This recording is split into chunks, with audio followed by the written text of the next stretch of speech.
I'll call the meeting to order. I'd like to begin by acknowledging that we are Treaty 1 territory, traditional homeland of the Métis Nations. I'll introduce the panel members. To my left is Robert Phillip, and then Neil Harding to the far left. Jonathan Dolinsky is our assessor today, and Michelle Nathan will be our secretary. We'll be hearing applications for revision of assessment roll in accordance with the Municipal Act. The matters for which revision is requested has been described in each application. We will limit the discussions to those matters. The statements that applicants or the assessor make at this hearing are sworn testimony. Anyone speaking to the matter must be sworn in. Be advised that comparisons of assessment of properties are not considered evidence of market value by the Board of Revision. The Board of Revision is appointed annually by Council as independent of it and the City Administration. It makes its decisions on the basis of evidence provided at this hearing, issues a written order that will be mailed to all parties as soon as possible. Please note that the Board's decision with respect to an application may be appealed to the Manitoba Municipal Board if the matter pertains to assessed value or classification, or the Court of Queen's Bench if the matter pertains to applications of exemption from taxation. Should you wish to appeal, information on how to do so will be included with the Board's order. With respect to the hearing process, I'll confirm the matters to be addressed with each applicant following the swearing in. We will then have the assessor's testimony followed by questions that the applicant may have, and the applicant's testimony followed by questions. Each side will have the opportunity to summarize if they wish. Once all the evidence about an application has been brought forward, the applicant may leave. The process will repeat for each item on the docket today, and the session will close after all the applications have been heard. And the Board will deliberate in private and make its decisions. You will receive the order by registered mail as soon as possible. All information, all public hearings are live streamed, recorded, and will be on the public record. If you have a cell phone, please put it on silent. Swear them in, please.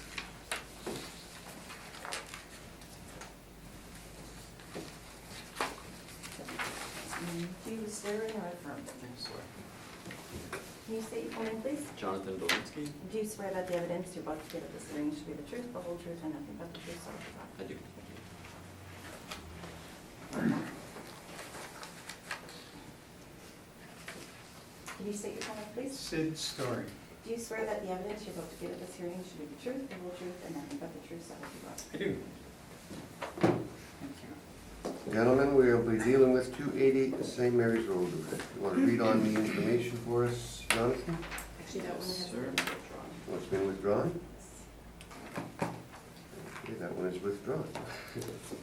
We're off to a good start. Oh.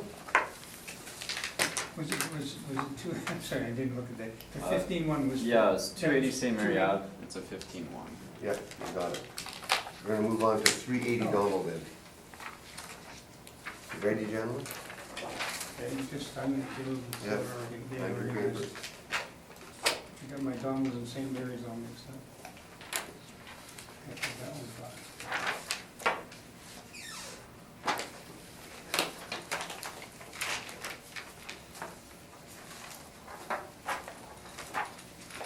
Thank you.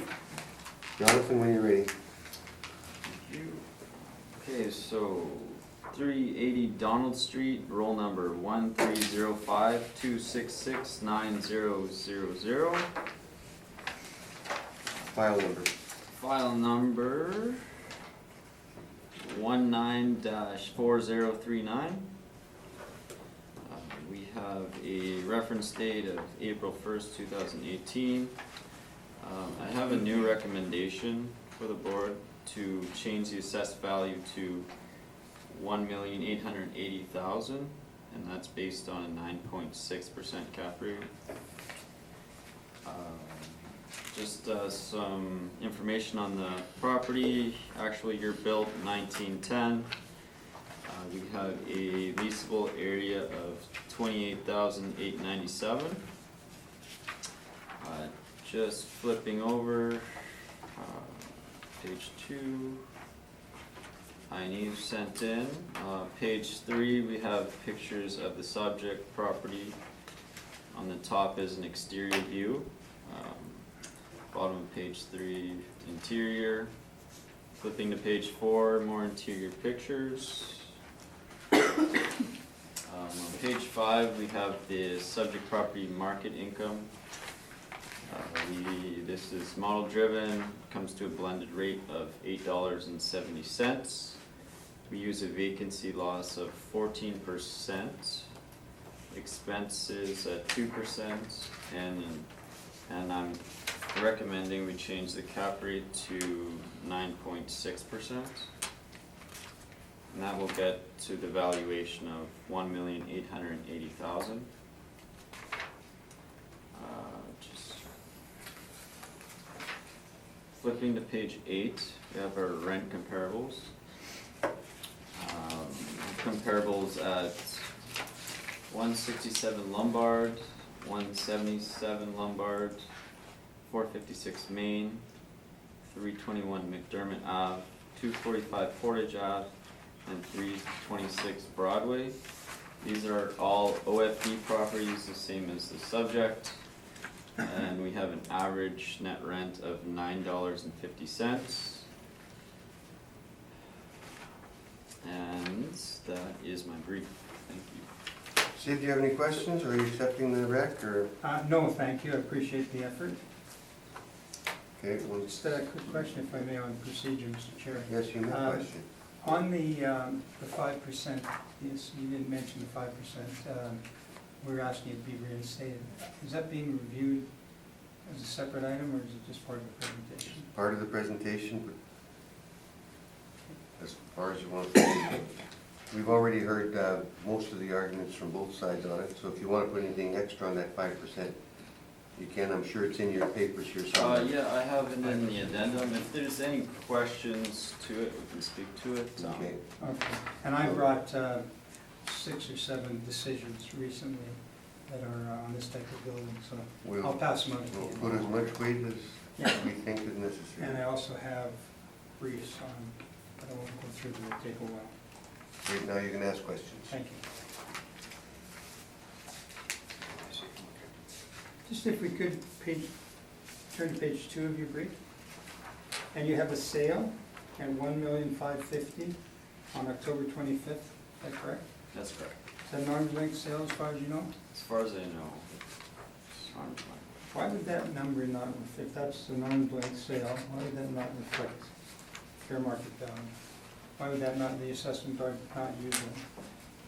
It was considered, we're going with our model-driven number. Sorry, you're going through. We're going with our model-driven number. Your model-driven rents in cap rate. Yes. But you don't have any information that would indicate that the $1,550,000 is not an arm's length transaction? I do not.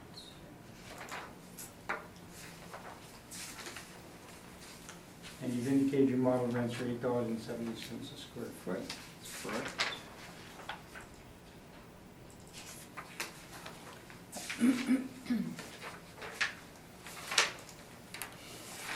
And I see that the 5% non-recoverable costs are not allowed in this presentation. You haven't used them in your workout. That's correct.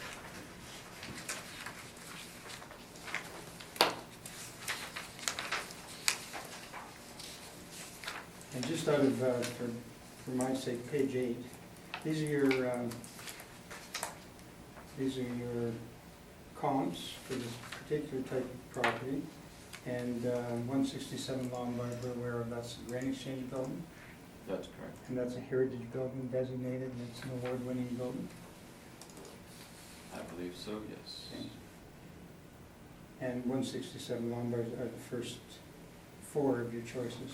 And 177 Lombard is also a heritage building, right on Lombard, across from the Fairmont, Yes. correct? Yes. And you have shown some typical rents in there, but not all rents. And you have no comparable adjustments as to whether it be better or worse.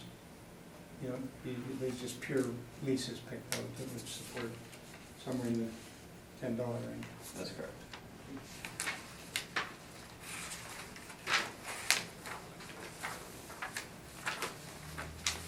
Thanks, John. I think that's all my questions. Neil, questions? Why the cap rate of 9.6%? We wanted to reflect the vacancy issues in the building. and I feel it's a better valuation for this particular property at this reference date. Post-reference date, you said? For this reference date. Oh, yes. Okay, but wouldn't that, if you're using a 14% vacancy, wouldn't it be kind of like double accounting for vacancy?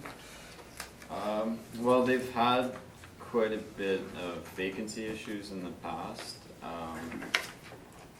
Definitely it could use this, I don't feel it's double, but it definitely gives it extra weight. Okay, thank you. Robert, I have no questions. you didn't include any of these statements from this property, I didn't know. the income statement? No. So your 9.6 is not showing anywhere on your cap rate studies. Was there anything in the other papers that gave you allowed you to go up to a 9.6? No, it was, it was decided after the brief was made, so I don't have any information in the brief.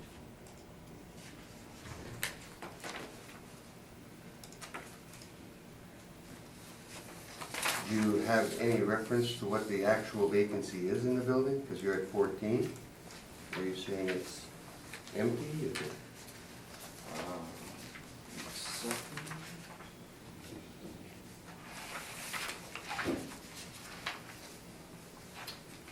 They reported for 2017 income and expense 35% vacant.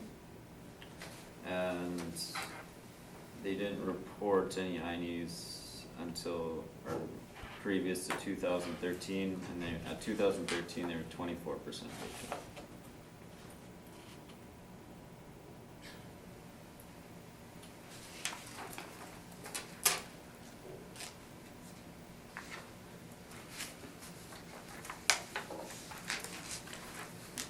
Okay, on with your presentation, Sid. Please. Just a little bit of history. This building was purchased recently. The owner wasn't totally aware of what the square footage of the building was when we requested we appeal it. We've gotten it subsequently, and I've gotten an adjustment to that. So the numbers work out about pretty much the same. However, there's 28,897 square feet. He thought he was buying 20,000 square feet, or 21,000. So it's slightly different. It's a little bit bigger than we expected. So we'll just go through the. I think everybody knows the building. It's on Notre Dame. It's across McDonald. Sid, Across from the. are you changing your square footage on your sheet to read 28,000 then? Yes. So that's gonna change all that sheet number. Do you wanna review? Yeah, I think I might hold it. 'Cause Why the don't numbers are the same. why don't you review your numbers and see where you're at when you change that 28,000? We do. We're 1,602,000, which we're gonna say. Should I pass it out? Well, you're showing 1,819,000. Yes. We're asking for a revised amount of 1,602,000. Okay, show us your revisions. And you can make her own decision.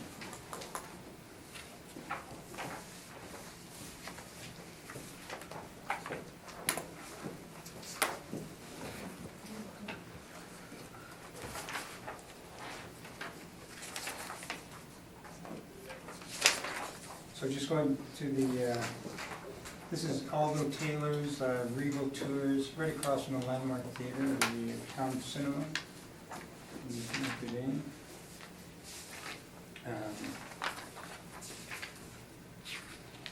I'm a little confused.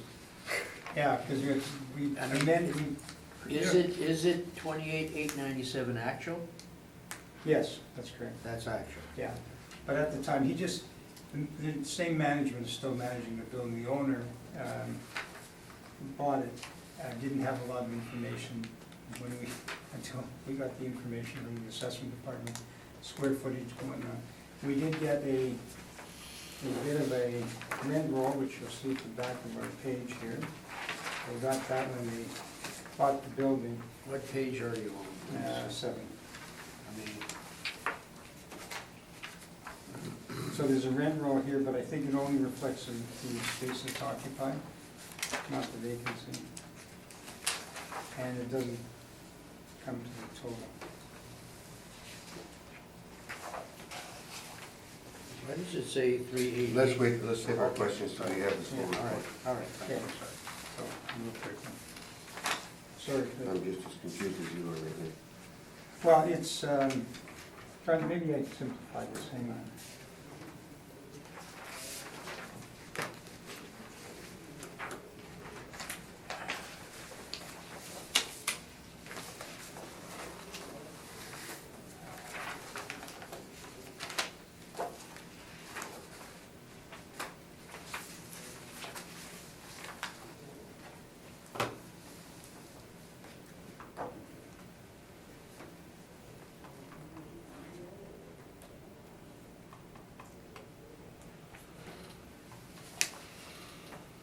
I don't know how you want to do this, but I can accept the 1,819,000, which is page 3 of our brief, The 1,880,000 you mean?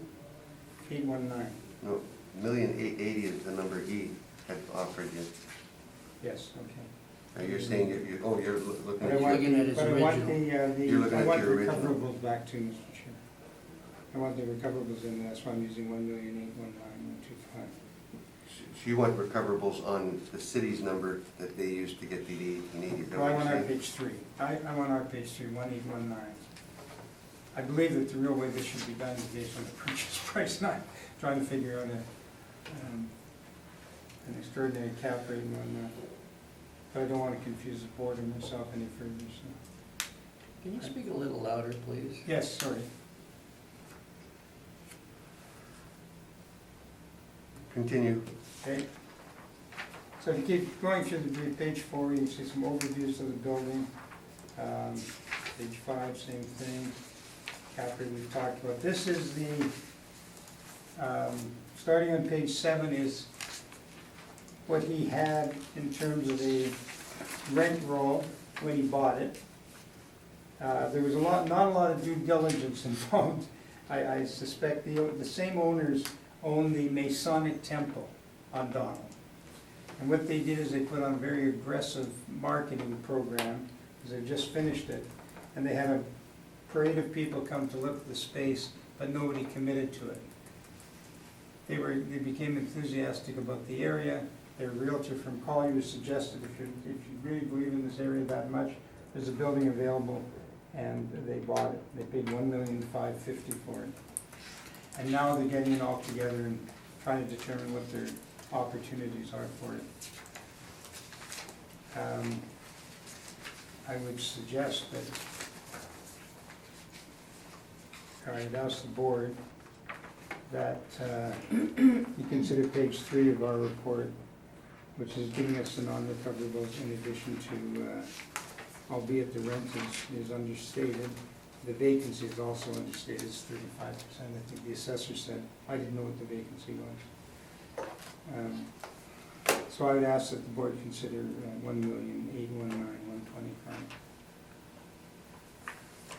Do you have any questions, Jonathan? Yes, thank you. I said you briefly spoke to it, but do you know what the future holds for this property? Well, they'll redevelop it, I suspect. Redevelop? Yeah, they think there's an opportunity to,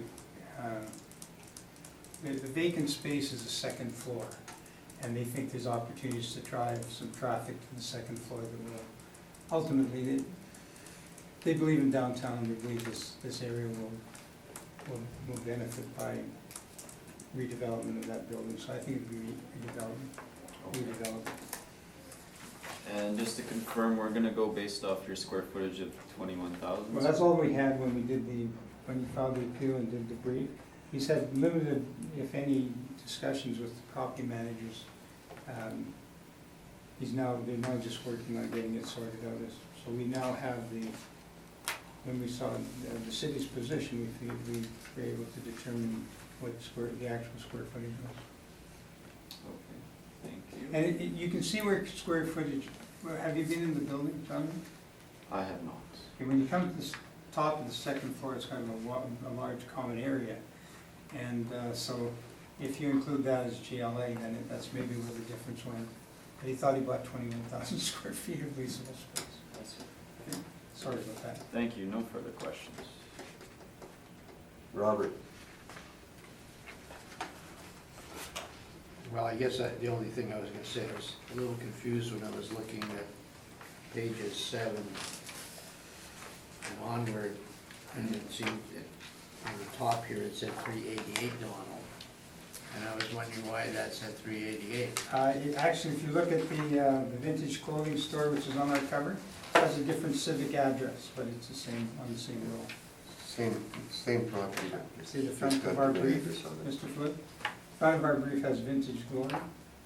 That's a different address, civic address, there's two. But they're all under one tax roll. They're all under one tax roll, correct. Neil?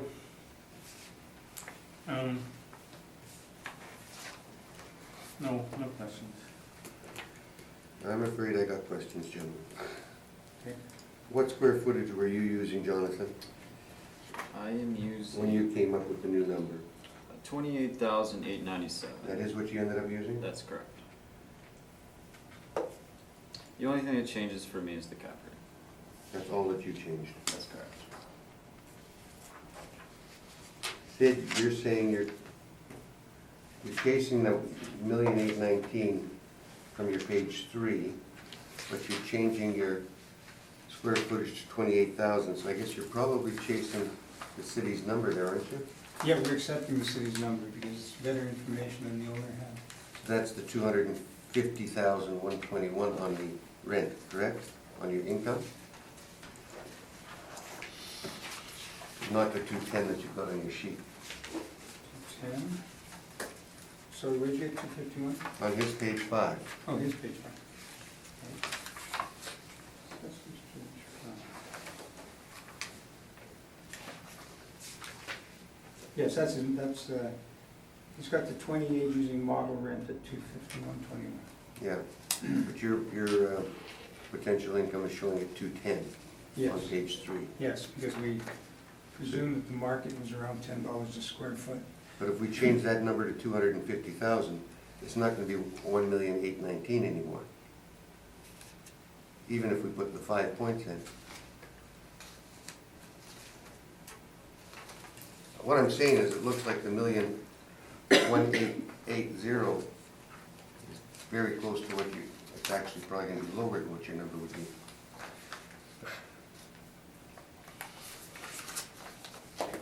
Okay, I've lost you, to be honest. If I increase that, your potential income to 250, Yes, because you've agreed with the 250, yes. even by putting in the 5% We haven't shortfall. agreed with the 250, we've suggested that Well, that's, $7 a square foot is the market rent and the developable, either existing developed property or existing property with development potential is 28,897. right, so, but we use, if we use your $10 on that, it's $280,000 Sid. Yes, but I'm not, I'm using 21. I'm using 21. You are using, Yeah, okay, and I I'm misunderstood really because I trying to thought come, you, I'm really trying to come back to what did this transact at? Which seems to be the most you're trying to chase, logical. you're trying to chase the Chase sale of one, the he paid 1,500,000. 1,500,000, it's hard to say, Yeah, it's you're not trying, worth you're 1,800,000. chasing, Just bought it, he hasn't. and you've left your cap rate at 8% Yes. and 8.2, and the city has brought you up to 9.6. Yes, but we haven't, To reflected take that. We into- just found out about that today. They've also, you've increased, on one sheet, your vacancies at 15, the other one's at 14. Yes, because the city Which is sheet, 14. so which sheet do you want me, which one do you want me to follow? Well, I'd like you to follow, if you consider. Because you've lost me, I'm afraid. Okay. The actual vacancy in the building, and the owner doesn't, may not have that number, but Jonathan's mentioned it's about 35%. Yeah. Okay?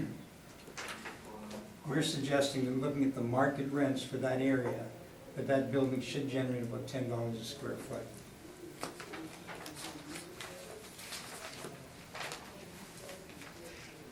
Yes. Now, that wouldn't generate, it wouldn't Page generate 3, $10 yeah. a square foot necessarily on the second floor, and it may or may not generate $10 a square foot on the area that's currently more common area, could be developed into additional square footage.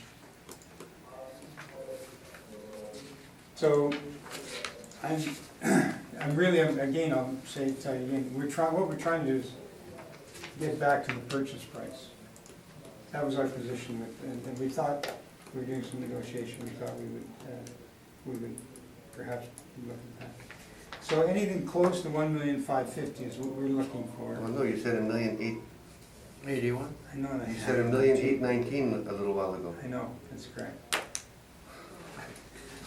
When we started, we've been trying to get to the 1,550,000. We haven't gotten to it, as it turns out. Sorry, I don't know why that's beeping at me. That shut off. No, it's- Sorry about that. That's.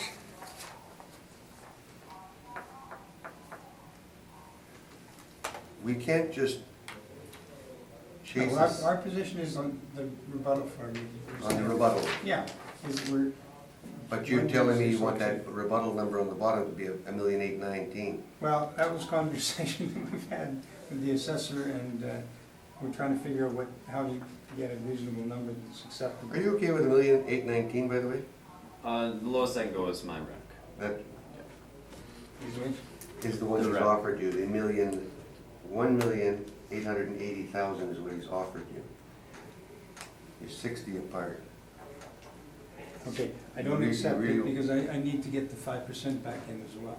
So I don't accept that. 5% is $8,600, correct? Yeah.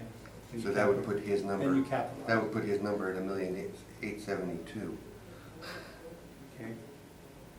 correct? I'm just trying to follow you guys and, Well, am I there's the no only one logic that got to it lost because you're here? trying to arrive at the, I know what you're trying to arrive at, you're trying to get down to the 1,000,500. as close as possible. Yes.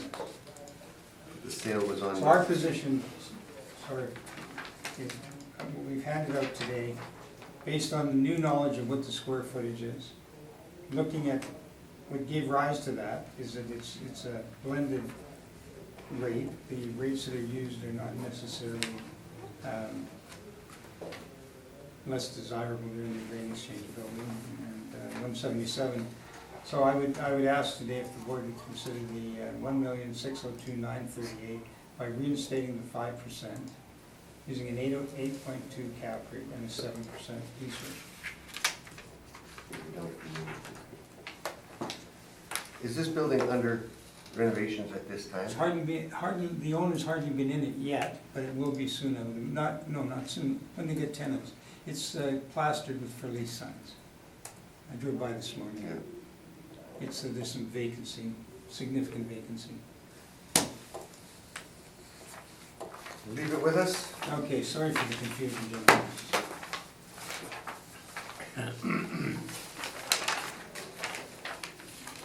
Try the next one.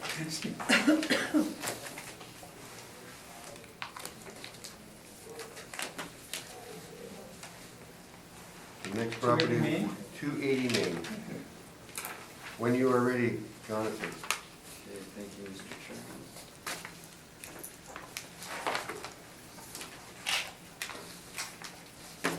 Jonathan, just give me a second. Sure, no problem.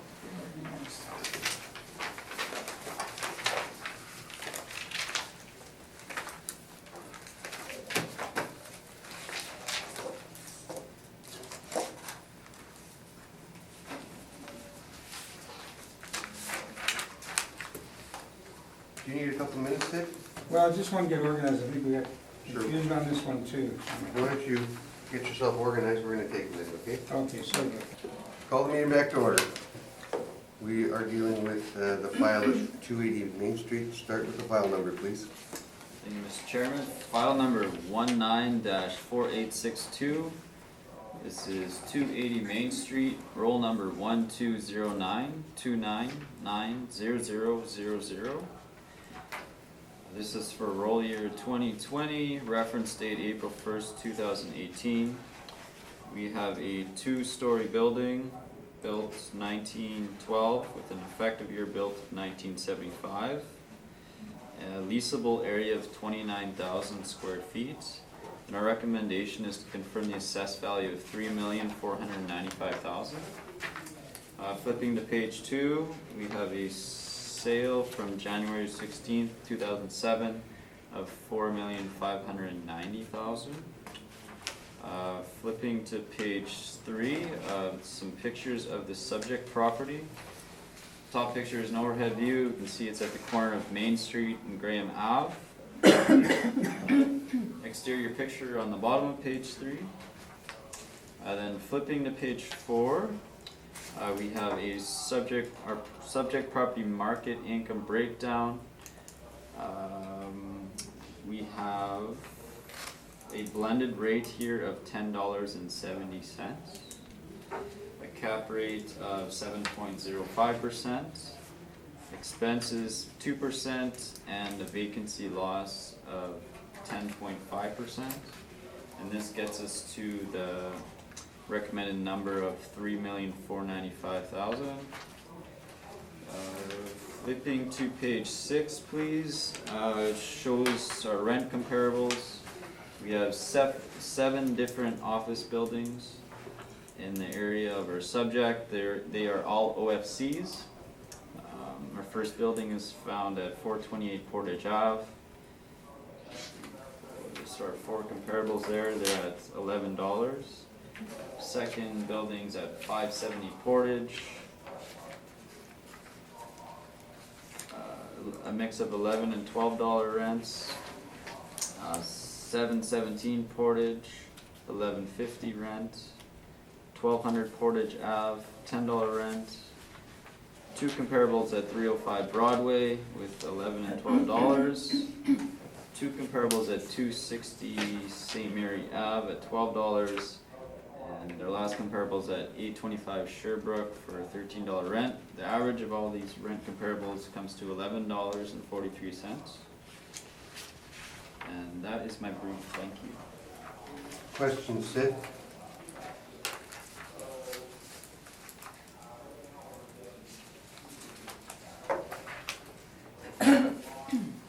This is a single tenant building. I believe so, yes. Have you had occasion to visit it? No, I have not. You're aware it's a educational facility at CDI College? Yes. And the square footage, you use 24,000 as the main and second floor, and 5,000 as the lower level in the basement, correct? That's correct.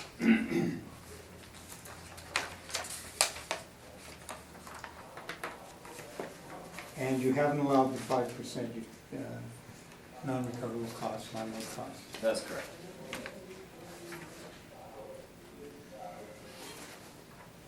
And just going to your comps for just a couple of just comments.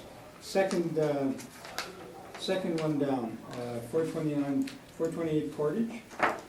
It's only a 2-year lease, Yes. and in your experience, are 2-year leases or short-term leases typically somewhat higher than conventional leases, which would be presumably 5 years, because the Typically. landlord has to put it back on the market, so he asks a premium, typically. Typically. Has only 599 square feet. That's correct. And the next one is 550 square feet. That's correct. And the one after it's 356 square feet. Subject is 29,000 square feet, so there's no comparable adjustment for those? There's not. Okay. The next one at 570 is a 2-year lease, again, correct? That's correct. And the next one at 3 down at 574 is a 1-year lease, correct? Yes, 1.5 years. Yeah, 1.5 years, sorry. And then you have a large one at 717 Portage, which is a 15-year lease at 1150 for 55,000 square feet. Can you tell us anything about that lease? What is that tenancy?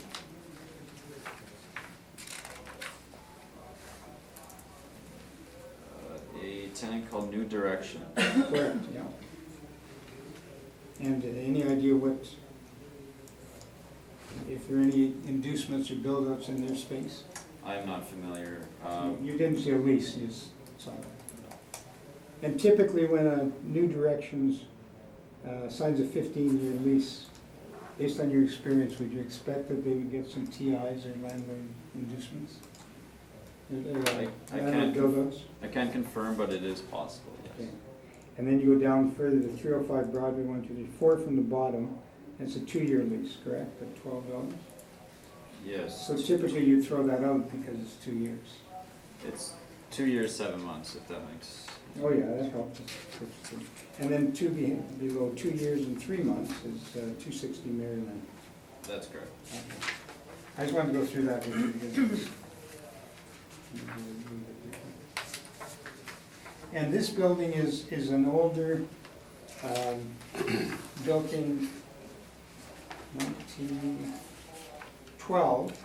Do you know what gave rise to the effective year built in 1975? I don't know the specifics, based on what we do at our assessment departments, based on permits and inspections. Well, the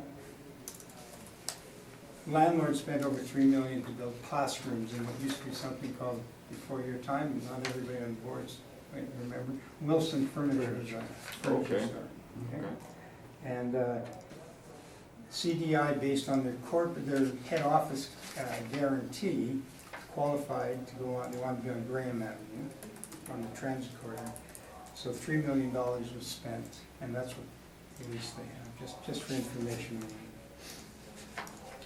And have you seen the lease, the CDI lease? I have not. Okay. Are you aware that included with their base rent are 23 parking stalls? I'm not aware.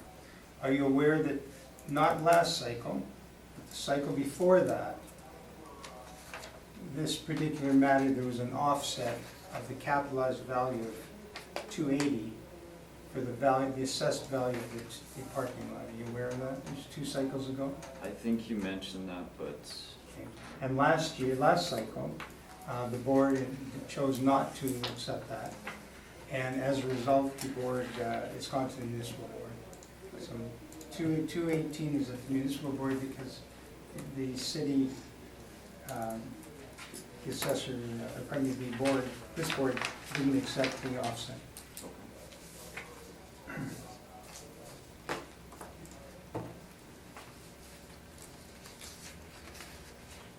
I think those are all the questions I have. Bob, No questions at the moment.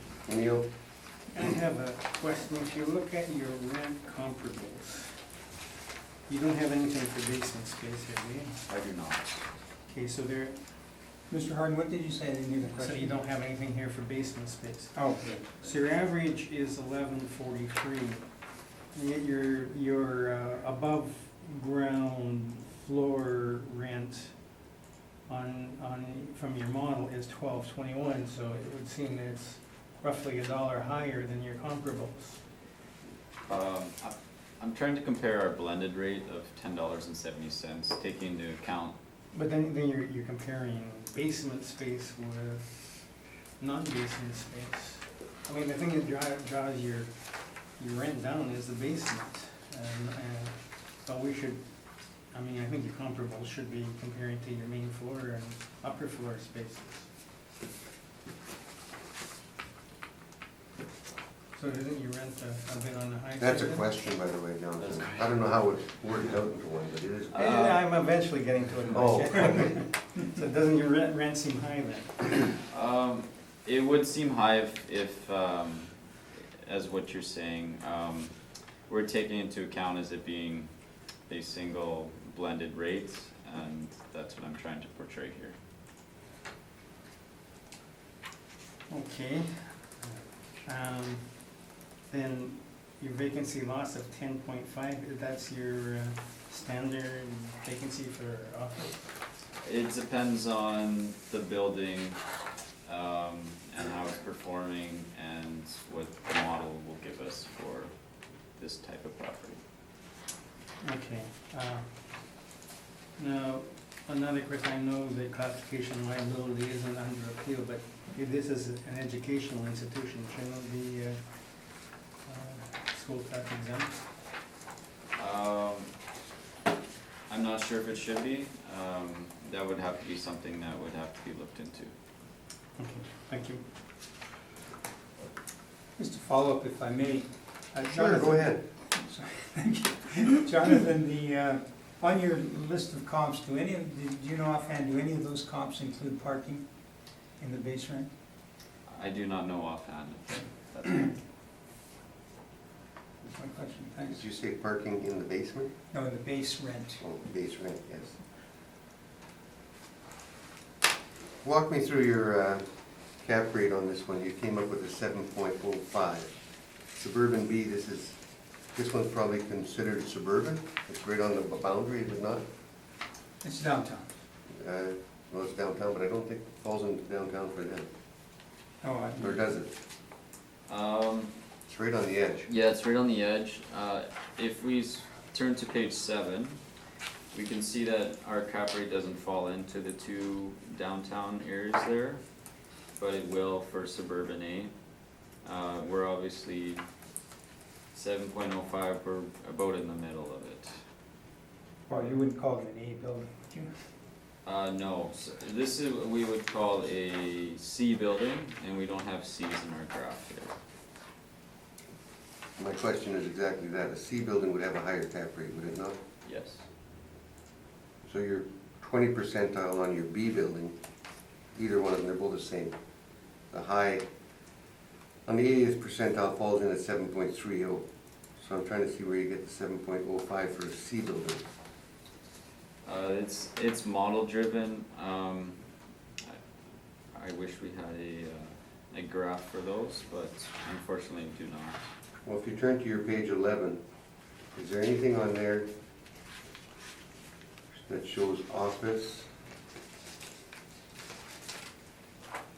in that area? No, you got Roblin, Notre Dame. The top box Top is one, office. 294. Yeah, but they're, I'm asking him questions right now, Sid. You can come back at it after I'm done if you want. I'm not sure what classification those are, if they're OFCs Yeah. or not. 294 Portage would be. Is that a C? I'm not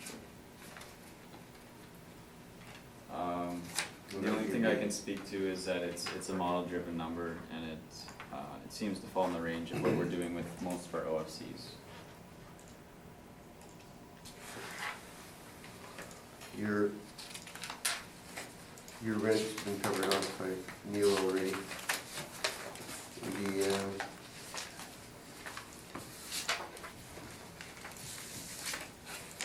And I guess the final question, you didn't see the lease on this property then? I did not. And you also didn't supply us with their information that they supplied you with That's correct. on their income? So no income statement for us to No. follow? Sid, your presentation. can I ask why it wasn't included in your brief questionnaire? Just didn't get it in this time.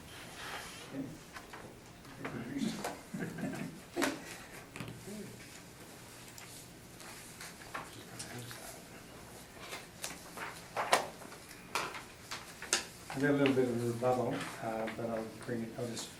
What are you rebutting? A couple of things. Why don't you do the rebuttal first, okay, Sid? Do the rebuttal first? Do the rebuttal first. You're rebutting some of his evidence? Yes. Yes, I'd rather you did it now so that we can. Okay. Well, I'm just providing the lease. Good. And last year's decision. That's something I like, seeing the lease. If I can have that. Make sure you got enough. I need I one think more. so. And then these will be, this one. And we have one. Oh, I got one here. I'm You sorry. have one there? Yeah.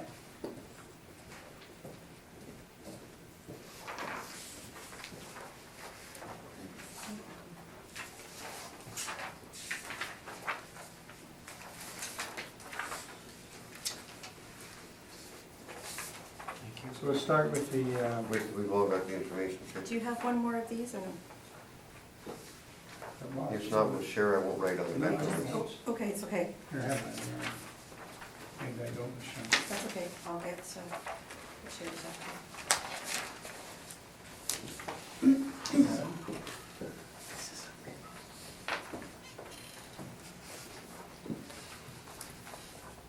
So I see you're also changing one of your sheets. Yes. Well, what this is doing is bringing in treatment of the parking. In rebuttal. Okay, let's deal with your. Okay, so we're going through the rebuttal rebuttal, so we'll first. start with the property search from the city of Winnipeg. This is just to show you the assessment on the parking lot that's one building removed. Would you please say your page numbers, so I know where you're starting? It's page 1 of the, Mr. Chair asked for the rebuttal Okay, first. all right, thanks. So it's this one. If you go to page 2 of that document,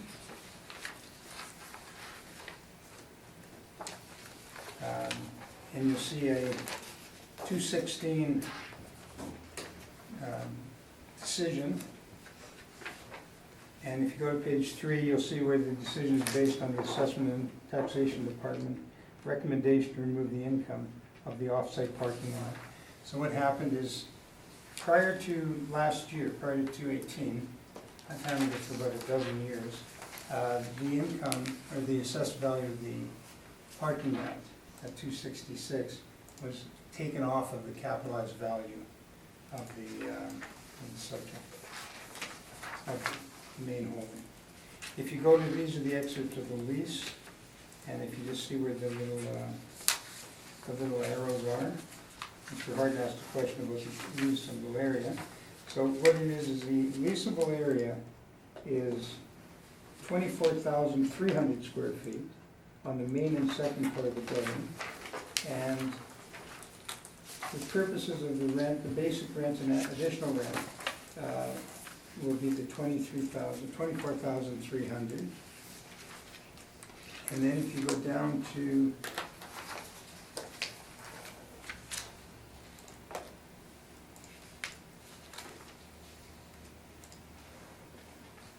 if you look at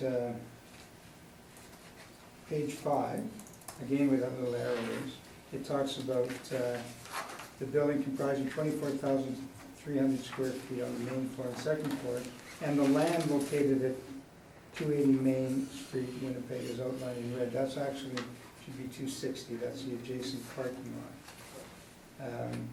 And then, 280 Street, and outlined in red, I'm sure it's my intention. Storage area, there's 5,000 square feet recognized, I'll just find that. Let me see. Premises, the building has 24 square feet in the main floor.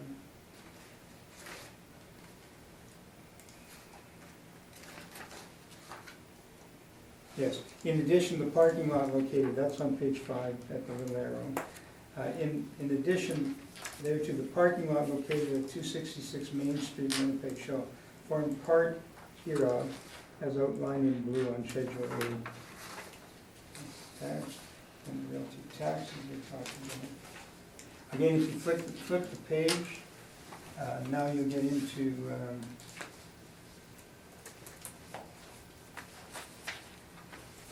I just have some, pass those around just so we'll know what we're talking about. These are photographs of the basement space.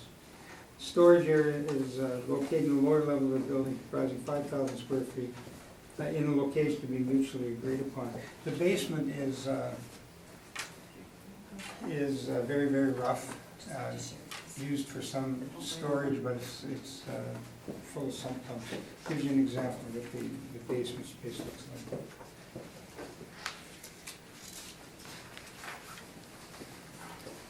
And then if you go to page 7, and this is a contentious issue, is parking.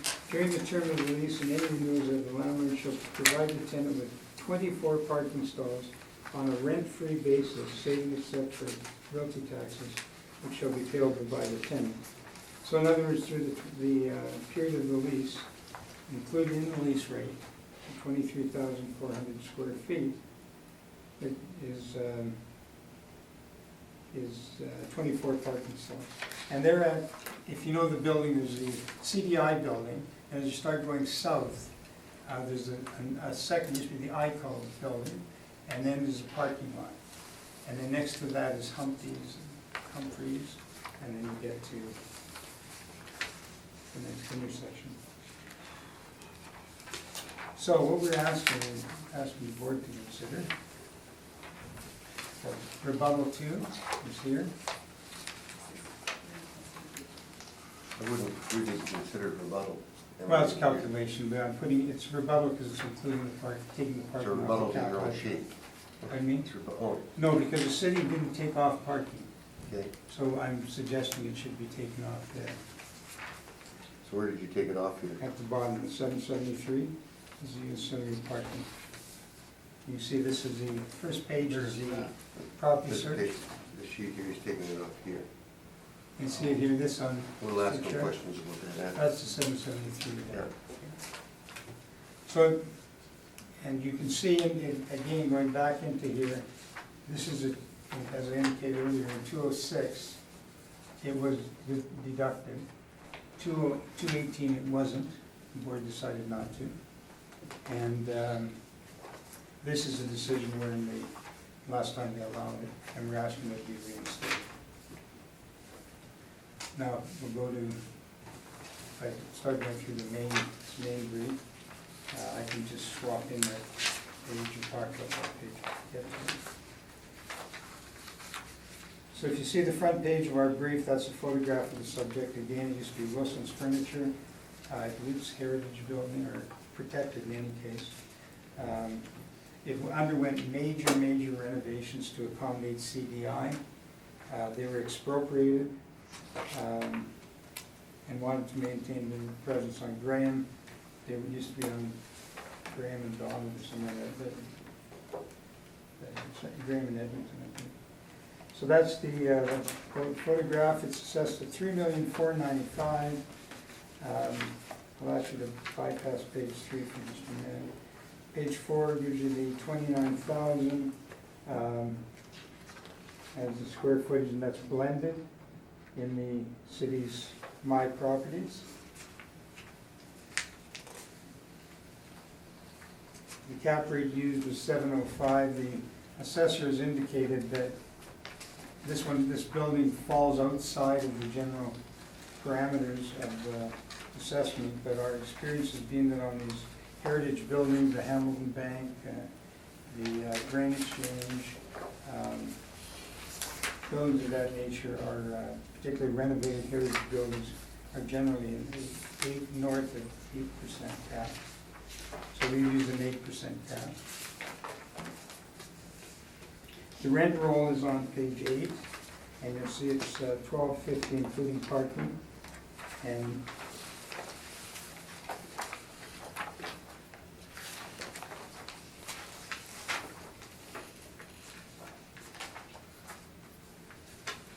if you go to page 11 of our brief, that's the 218.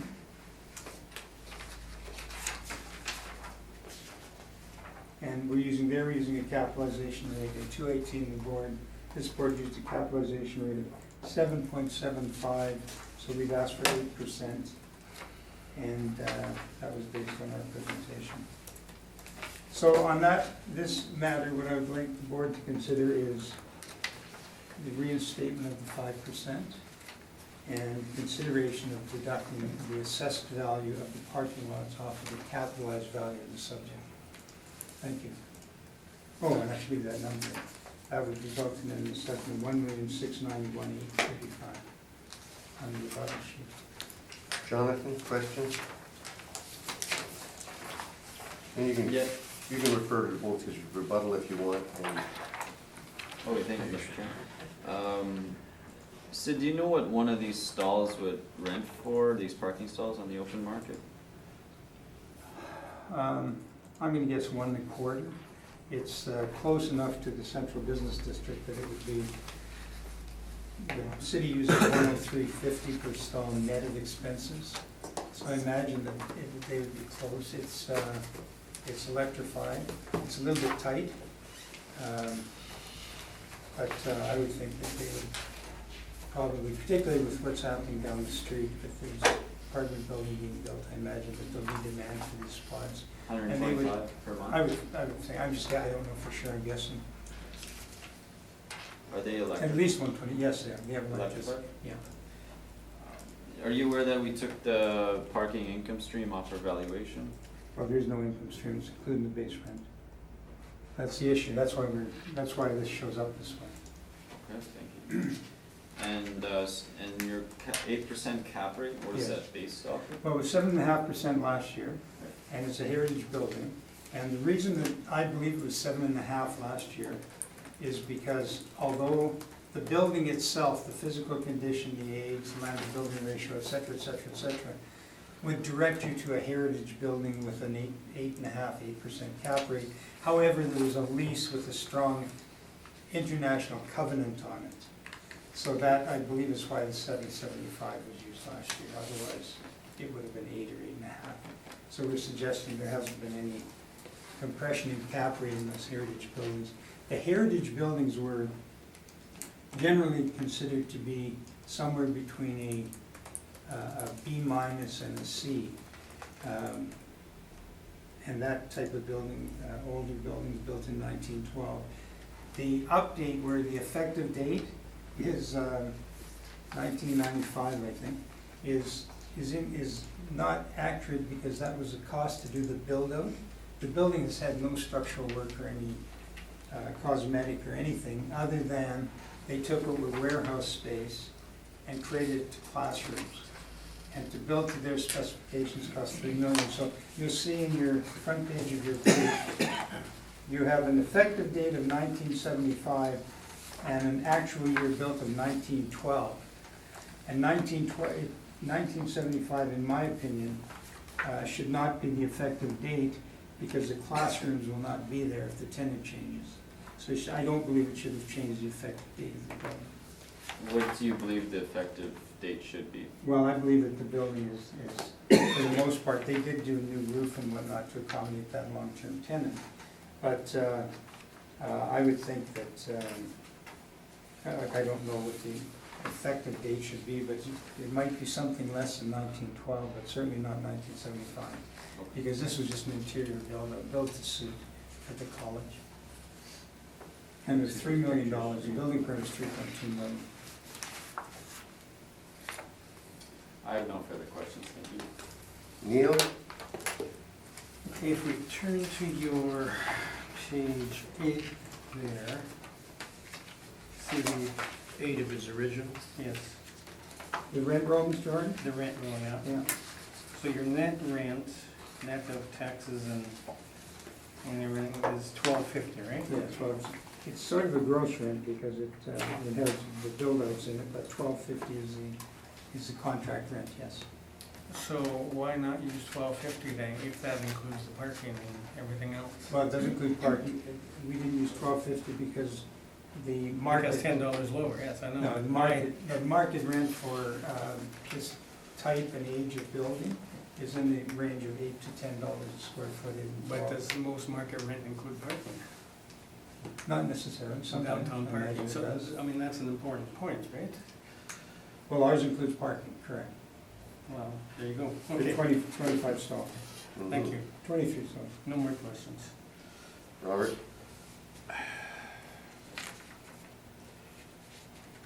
In your rebuttal, when I look at this, you give a copy of the lease. Yes. The lease states that the parking is included with the And rent. the base rent. Yes. Of $12.50. So what Well, Mr. Wait a minute, let me Yeah. finish.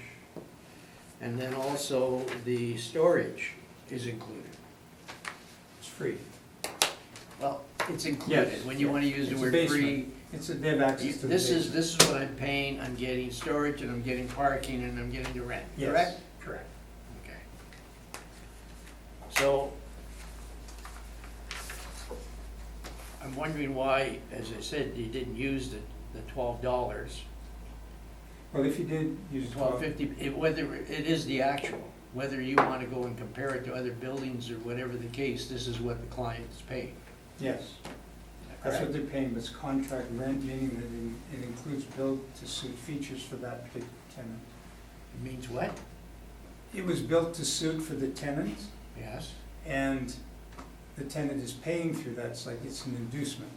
But we're supposed to be on fee simple here, we're supposed to be looking at what a building on mass appraisal would lease for, would sell for.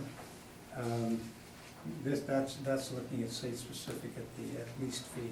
That's a least fee. But if you did the $12.50, you definitely have to take off the parking, definitely. Well, this is why I do not understand why you have to take out the parking. Because it's included, that Yeah, so- lot it's called ancillary to the building. It means the building benefits by having that parking lot, so you deduct it off. We just did 2 industrials last week, 1431 Church is one. We do the same thing. We see it anytime that the parking's included in the lease. I'm at $12.50 is high. It's also a renewal, Mr. Fuluk, if you look. See across the top where it says Vancouver Career College, and then move into the deposit of $32,000, and that was renewed in 2/15. Okay, I'm getting to And I this. believe it renewed at a lesser rate. I believe that it might have been a lease document. I believe the base rate might have been higher at the beginning. Okay. Okay, because it's contract rent. May I talk about this page here, Mr. Butler? Go ahead. I said which Mr. Fuluk? Your which rebuttal. page? Your rebuttal Oh, yeah. sheet. Yeah.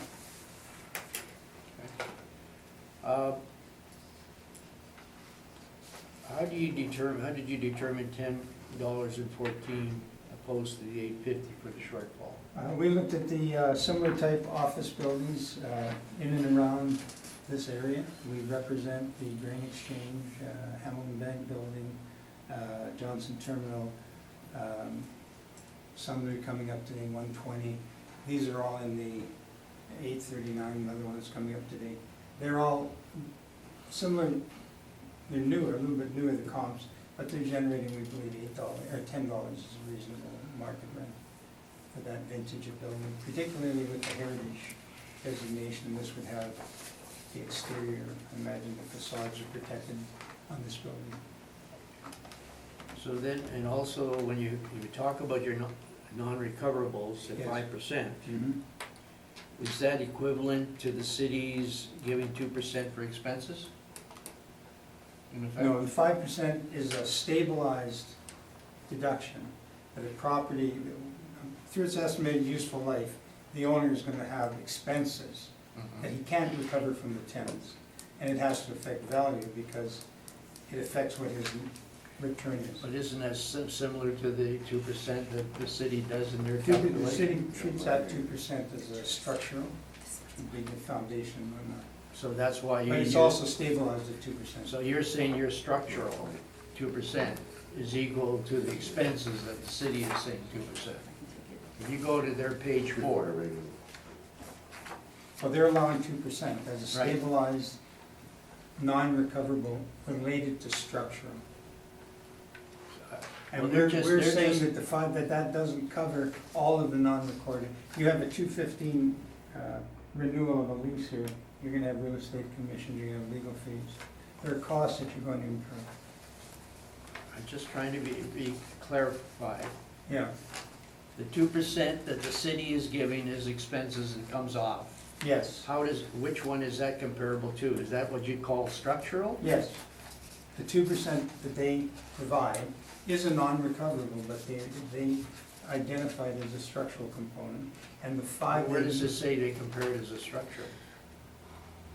I mean, they just say Well, expenses, they don't say That's what it's structure. been, that's what it's been since 1994, it's So, 2%. okay, I'm new in this game here, Yeah. and so when you're saying that, I'm just Yeah. trying to compare and be Yeah, clear in my mind. we're the same on the 2%, but we think that 2% doesn't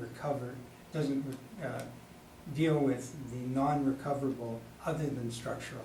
And that would be real estate commissions, legal fees, things of that nature. Okay, so I just want to be clear on Yeah. what. And of course, when you get into it, if you wanted, this 2% is stabilized over the life of the building. Mhm. This building was built in 1912. It's now 107 years old. So it kind of falls outside of all the parameters.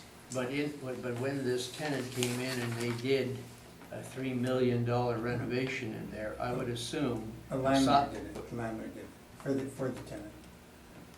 The landlord paid that, Okay, yeah, all right, whoever paid it. yeah. I would assume that in that building, now that they would upgraded in the building, they would upgrade the, all the amenities and the heating and the water and all that stuff, because they spent $3 million. Yeah, So it that would it was make that- primarily to create it. That would make that building that much more profitable. Well, they needed,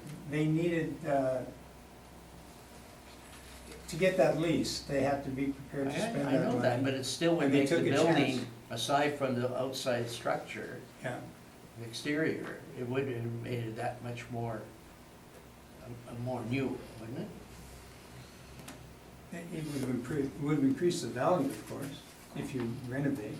It was an empty building for years, it had been Wilson's Furniture. Okay, I'm not getting through, all right. Thank Yeah, you. no, maybe, I'm sorry, I don't get the question. Are you saying that by the owner spending the money to accommodate the tenant, that he improved the building? We hope so, Yes, yes. that's Yeah, all I'm I'm saying. sorry, I didn't get your Yeah. question. Okay, thank you. I have no question. Auxiliary parking, where is it? It's, if you go immediately south, the next building is the old ICO building. Yeah. It's now been converted, it's got some housing in it. Right next to that, you see it in the drawing, so it's one building removed from the subject building, and it's north of Humphreys, the hotel. Mhm. Yeah. So that property is owned by, So, but it's a Same. condition of the lease that they make But that they own- available to but the they own that property, artist does, yeah. the landlord, who's the same owner of the building. It's leased to CDI. So they own this building, parking lot. They didn't own the middle building, I think it's called Icon Building, ICO, the printers. It's now a coffee store, they've got some residents. It's one that had problems with the floor. Now, city is using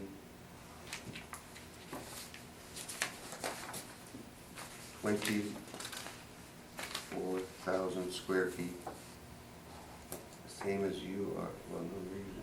We break it down, we go 24/3 is a lease, that's at the lease rate, and we're saying 5,000 square feet. And interesting, if you read, gentlemen, in the, But you're going 29,000 total, 24,300 for the building, and then 5,000 basement. $10, based on the age of the Yeah, and then building. you add in $5 for the basement. Yes, Is the basement actually being used as storage? no, hardly, because it's wet. And if you read the lease, I don't get, Okay. but if you read the lease, you'll say that they'll find them 5,000 square feet of space in that basement somewhere. That's what the lease says. Because if the building, a lot of the building, there's also a big pit in the basement where the boilers used to be. And there's also some boilers still there that can't get out, it's in the photographs. It's only, if anybody goes down there, it's staff, it's not, there's no students. So the lease shows $12.50 The square renewal, foot, the renewal in a 250. square foot Yeah, for 24,300 on page 8. what's page 9? I'm sorry, maybe I page No, I think it's in rebuttal 8. stuff. Page No, no, 8. I'm looking at this sheet here. No, the main brief, page 8. Yeah, If you look, it was renewed, see where it says yeah, amended? 24,300, Yeah, and it was renewed in 2/15. yeah, and And it's good gentlemen, I'm to, gonna tell you, I'm not here to fool anybody. I believe that the lease before this renewal was higher. I think it was $15, just around 15. Because yeah. it had to capture all the costs and everything was added, and whenever it was added, it got adjusted. The lease is like a book, it's a phone book. But they do recapture all their costs in this one, on that lease, correct? No, they don't. Which No, they don't, they recapture the costs, they recover the costs they can. they It's recapture a the triple net insurance. lease, but there are triple net. things that you don't, if they paid legal, they would pay legal. If they paid real estate firm on that, then They'd have paid that back when they did the contract. No, this is renewed in 2/15. Yeah, that's what I mean, they'd have paid it then. Well, when it was renewed, yeah. But they have non-recoverable expenses, as does everybody. And But this- because it's single tenant, it may have fewer non-recoverables than a multi-tenant does. Yes, and that's where I'm coming to. Yeah. But that's not how this is set up. This doesn't say that in the lease that it's, you would know the name for it. It's, word free, it's like a complete house, like a So if 1250 includes, 20-foot parking stall, yes. that includes it. Yes. Your $10 does not. My $10 does not, correct. 1250, if we look at the city's rental values, the city's coming in at 1143 basically without. Are you challenging any of their rental rates they have? Because they're coming in at 1143 on average. At your rates? Their rentals on page 6. Oh, of I'm the sorry. city. Are you challenging that at all? I haven't heard you challenge any of the. Well, I went through them all. These are not representative of the market because the ones that are $11 and $12 are short-term leases. Are you talking about the rent comps? Mm-hmm. I went through them with them. 5-year No, if you go through them, terms, 5 years. hang on. Went For the second one is 2 years and it's 500 square feet. We got 30,000 square feet in Yeah. the Heritage Building. Okay, so take that one out. Oh, well, take them all up. Then go down 1, 2, 3, to 2, well, go, the first, on the list, the first one, leave it in. The next 3 you wouldn't use, they're too small. Okay, They're the so size of this room. Take those out. Take them Keep out. going, number Then go to 4. the fourth one, it's 2 years, take it out. Okay, take it You out. get a premium for 2 years. Okay, Then go down 2 more, it's 1 year, take it which out. one's that? Um, That's $5.74. the $12 one, right? Yeah, Yeah, $12. okay, good, take it out. Take it out. Then, 4 year, leave it in, because 4 years a month. Yeah, that's a $12 one. Yeah. 2 Yeah. years is the one at Don't forget, there's 305. a, no, let's go one at a time. Oh, We got the next one is 15 years, so it's good, right? 15 years. Well, that's New Horizons, and that's a Yeah. similar situation, a Yeah. huge build-out, and it's a 15-year lease, and just as the way the market works, if you see a lease that's 15 years, in all probability, there's some inducements there. And it must be a little low too if it's a 15-year lease, Well, it correct? could be it'll have step-ups, for Yeah. sure it'll have Yeah, step-ups on 15 but that's at years. 1150, so let's leave And that it's one. 55,000 square feet, that's quite Yeah. different, and that's a different location. But that's what I'm saying, One right bigger up there. location, so it's less rent. And it's, So we can leave that one, right, Sid? well, I would. It's in You your can leave it's favor. 1150, but Yeah. I think that if you're making a comparable adjustment between New Horizons and their New Directions and the subject buildings, I think that the But you said Heritage yourself, we Building were is looking for less. market. You Pardon me? said yourself, we were looking for market Yeah, rents but to these get gotta to be your 10. but these are comparable adjustments. If you were doing this correctly, And stabilizing, you'd stabilize it. You would say that this 2-year lease at 11, you put a 5% Yeah. bump in it because it's a premium to market because it's short term, because the owner's taking it off the market. Okay, we're down to, you're down to fourth from the 1,200 porch. bottom, it's 2 years and 7 months. I'd throw it out, just 2 years and 7 You months. throw that one out, you said? Yeah, and the Okay. second from the bottom is 2 years, You throw that one out. $12, you can't do 2 years. And, so I would throw it out. I actually did a workup on it, I thought I came. I'd actually come up with a higher number than 1143 then, using the city's numbers. Well, you can't. Well, you would if you take out the ones you told me to take out. Well, the ones you take out, for the most part, are over the 1143, so in theory, that shouldn't happen. Couldn't be.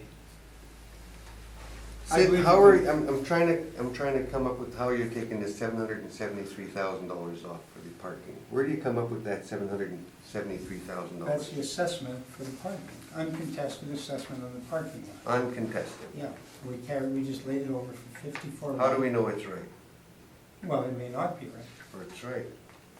yeah. So we shouldn't be using an assessment to make a correction to a market-driven. Well, and not only that, Mr. Chair, we're using a 4.5% cap rate, which is unheard of on these parking lots.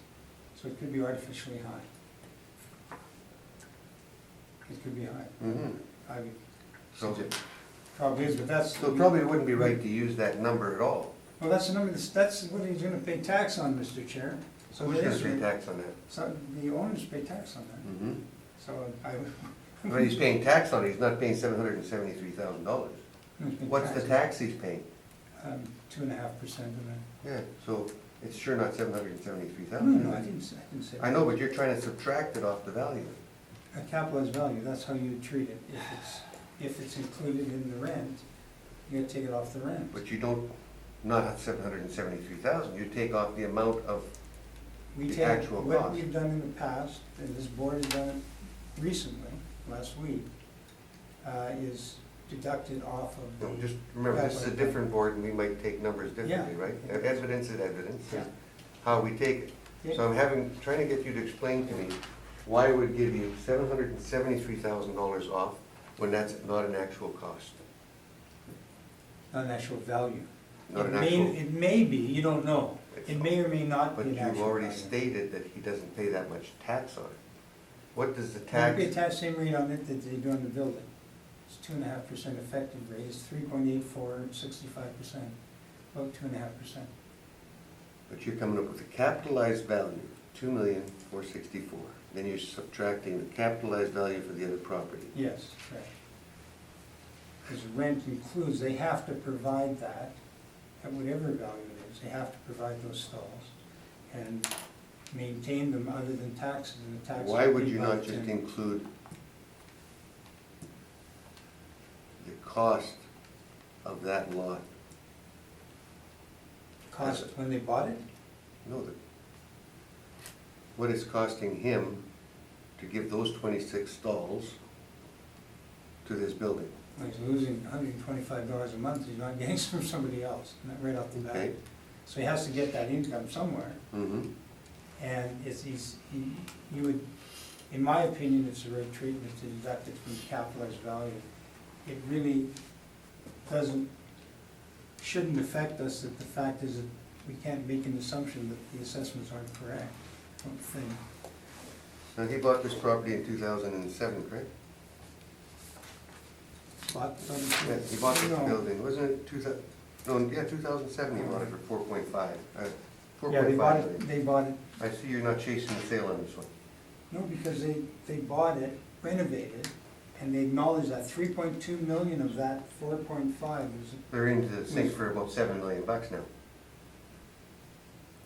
No, they bought this, they didn't do that after. CDI built it up and they bought it for this. Artis bought it for 4.590 That's after. after it had been replicated. After they put the 3 million in. Yes, yeah, this was a derelict building, you Mhm. must remember that, on Portage and Graham, on Main and Graham. It sat vacant for many years, that's after Wilson's. Those- And CDI was, maybe on Edmonton, or, CDI doesn't own it though. no, they're the tenant. They're the tenant. Yeah. And it's only was done, you wouldn't typically take this risk, it was done because of a very strong international covenant. And that was the basis upon which the owner was willing to pay this. Because But I don't it's see- built to suit, But I don't see you chasing the sale on this one. why would I chase the sale? Well, you chased it on the last one. It just happened. The sale just happened at the reference date. There's nothing, we're supposed to be here, Mr. Chair, to determine what something would have sold at the reference date. That's right, And we have a situation where something sells at the reference date, but you, but we're not using it for the sale, and that doesn't make sense to anybody. Mhm. So we end up, this poor assessor, he's gotta come up, he's got to jam a 9.2% cap rate to try to get to some number that they want.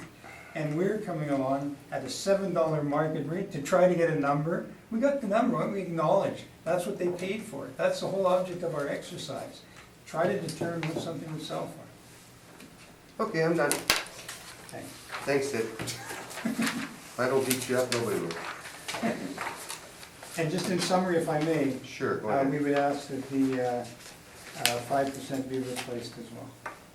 Yeah, you already had that included in your report, in your evidence. In the evidence, right. Okay, Hey, which did you want one's to next? summarize anything? I'm okay. You're okay? Sure. Good. Let's go on to 260 St. Mary's, please. Start with the roll number. Okay, just, File number, I mean. got my 260s and 280s all mixed I up, know. let me figure out who's who here. Which one are we doing, 280 or 260? We're doing 260 right now. 260, okay.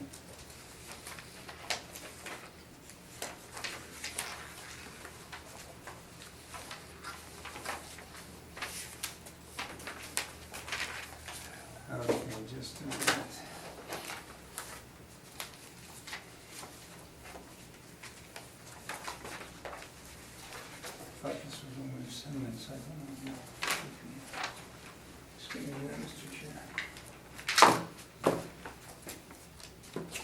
260 St. Mary's? Mm-hmm.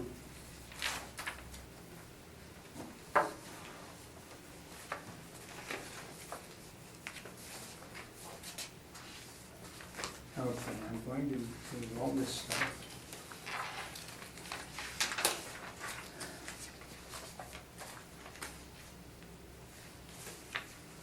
Okay, I'm ready for Jonathan. Jonathan? All right. Thank you, Mr. Chairman. File number 19-4133, roll number 1209-320-3000. The address is 260 St. Mary Ave. We have a office building, two buildings with 9 premises, ranging from 1 to 3 stories. Actual year built was 1976. We have an effective year built of 2000. We have leasable area at 38,655 square feet. Our recommendation is to confirm the assessed value of $7,705,000. Flipping to page 3, we have exterior photos of the office building and the parking found at the bottom of page 3. The parking, we have 23 stalls, as you can see in the picture there. Flipping to page 4, we have some interior photos. We can see it's been fitted quite a bit to get it up to that year 2000 effective date. At the bottom of page 4, there's also a restaurant in there, as you can see. Flipping to page 5, please, is our market income for the parking lot. As I said, there's 23 stalls. They are unheated surface parking units. Our model-driven net rent for the stall is, per stall is $103.50, and this gets us to a annual net rent of $28,566, and our cap rate on the parking lot is 4.5%, and this gets our value to $635,000. At the bottom of page 5 are our comparables for this area for parking, surface parking lots. We have our monthly rates, our casual rates, and then our stabilized rates. Please refer to the stabilized rates when comparing to this property. And then flipping to page 6, we have the income stream for the OFC office building. We have 2 buildings. This first building, just gonna grab the blended rates. 260.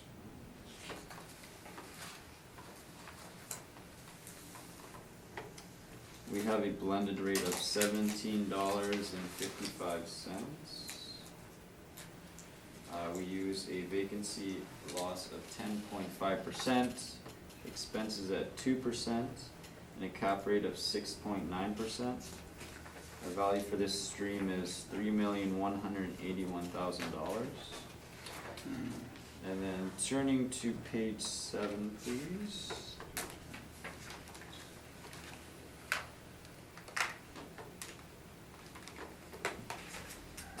Our rent per square foot comes in at $14.03. Vacancy loss 10.5%, expenses also 2, and overallized capitalization rates the same at 6.9%. For this stream, we use a value of $3,889,000. Flipping to page 8 is a breakdown of all 3 streams together. And this gets us to our recommendation of $7,705,000. Flipping to page 9, please, we have our rent comparables. Comparables are found at 387 Graham Ave, 310 Broadway, 195 Fort, 65 Rory, 136 Market, and 276 Portage. These are all OFC buildings, same as our subject. Our average comes in at $16.70. That is my brief, thank you. Good, question.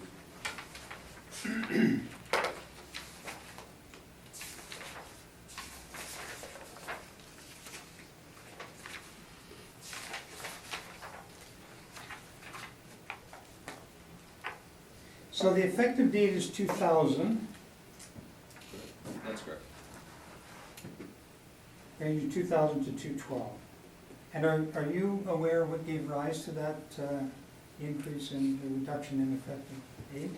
Yes, so I have an inspection by an assessor in our section.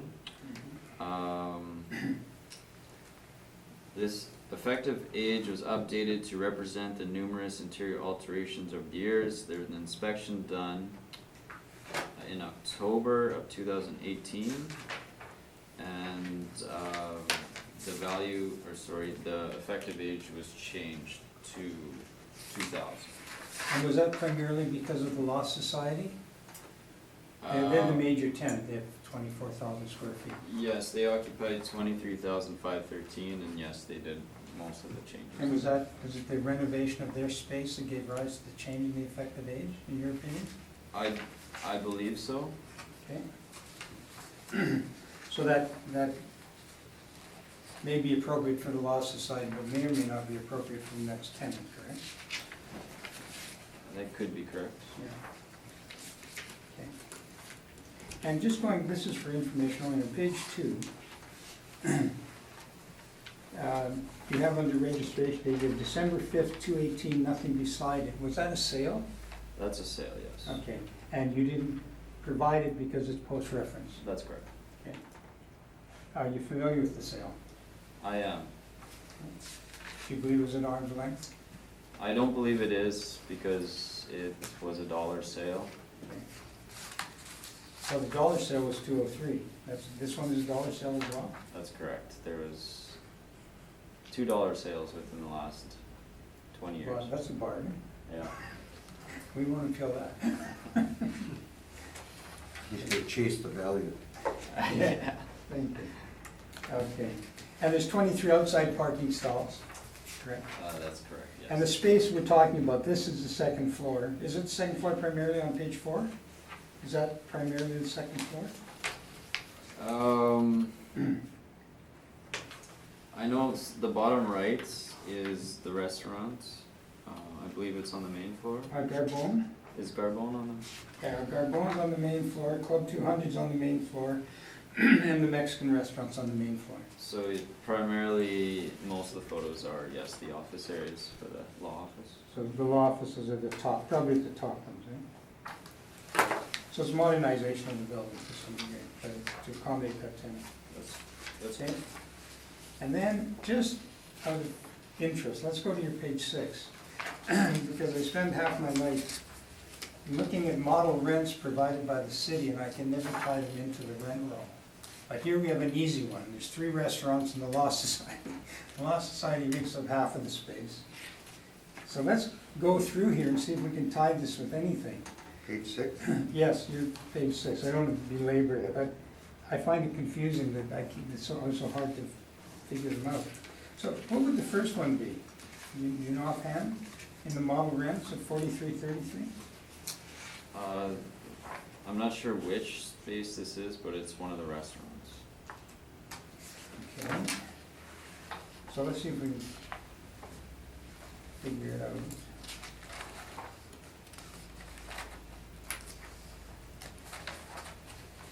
And where,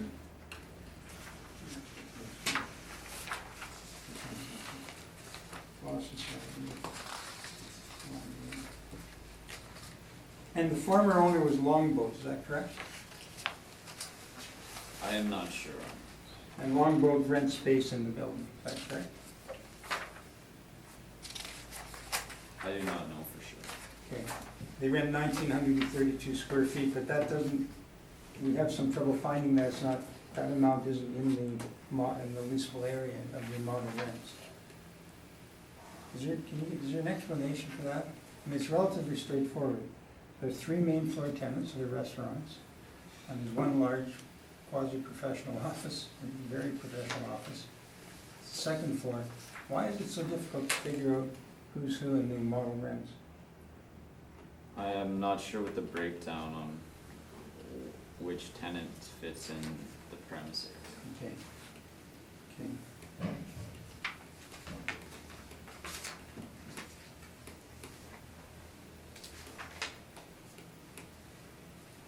Okay, 6.9, so OFC, You're looking at what now? OFC, I'm on page 7, a cap rate, just for a minute. OFC, so this is in lost, close to the Law Society space. The rent roll for the Law Society is $24,665, not $23,513. And that space has just been developed, so I would think the city would have it right, but they don't seem to. Do you have any idea about why that would be different? I'm not sure. Okay.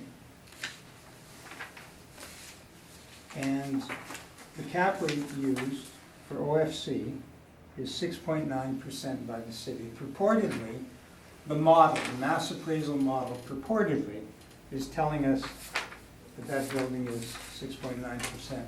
And that's about equivalent to what a Class B office building with parking would have cap rates in the central business district around Portage and Main, 333 Main, 191 Pioneer, et cetera, et cetera.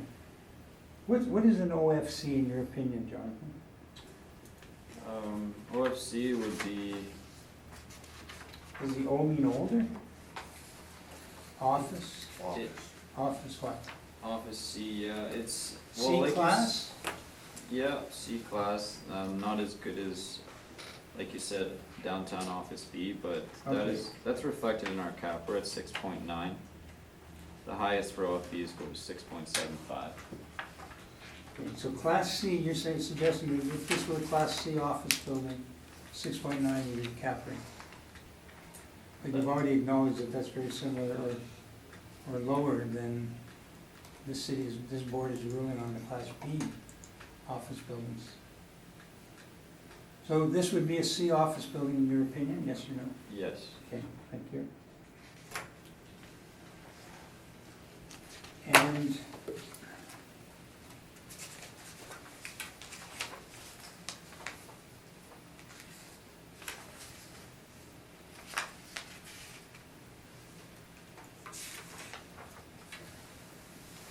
I think those are all my questions, Mr. Chairman. Neil?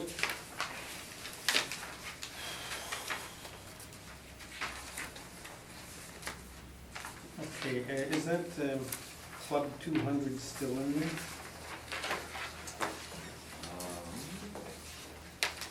I don't have that information with me.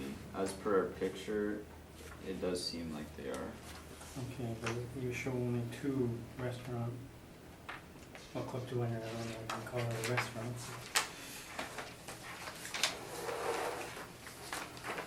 It's more of a nightclub, I believe, for a particular audience.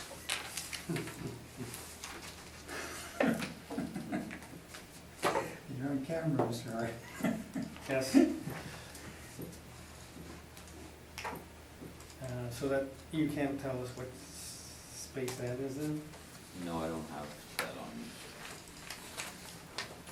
Okay,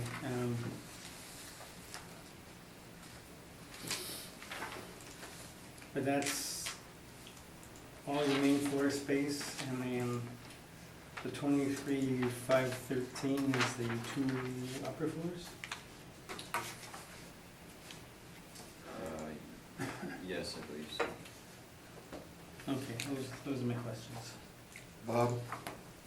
Well, the only confusion that, well, not the only, but one of the confusions I have is the fact that based on your material that We're not into that yet. Oh. We're asking- Okay, then I don't have it. He hasn't made any I was just talking about the leasehold areas at Camp Patterson. Maybe Citadel Street, I don't. Okay. Did you present anything for the rents for restaurants, for comparables? I did not. Did you look at any comparables for your rents? I did, restaurants typically are on the higher range, closer to $20. Did you look at the actual rent roll on these? It was given to you, was it not? I did not include it in this brief. Just a follow-up if I may, Mr. Chair. Sure. Are you aware that the Carbone got a $50,000 landlord inducement? No, I'm not aware. On with your presentation, Mr. Okay. Story. They have 1 minute to just check my briefcase for, I've got a summary of. Sure. Why don't you check your briefcase? Find my briefcase. I thought I've got numbers on that will be informative to us, effective assessment.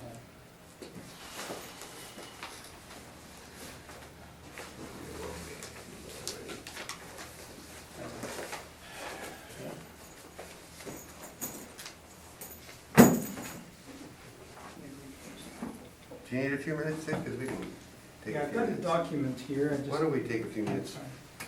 rather- Just 2 minutes. Here we go. We're back. Sid, you have the floor. Thank you. What addition?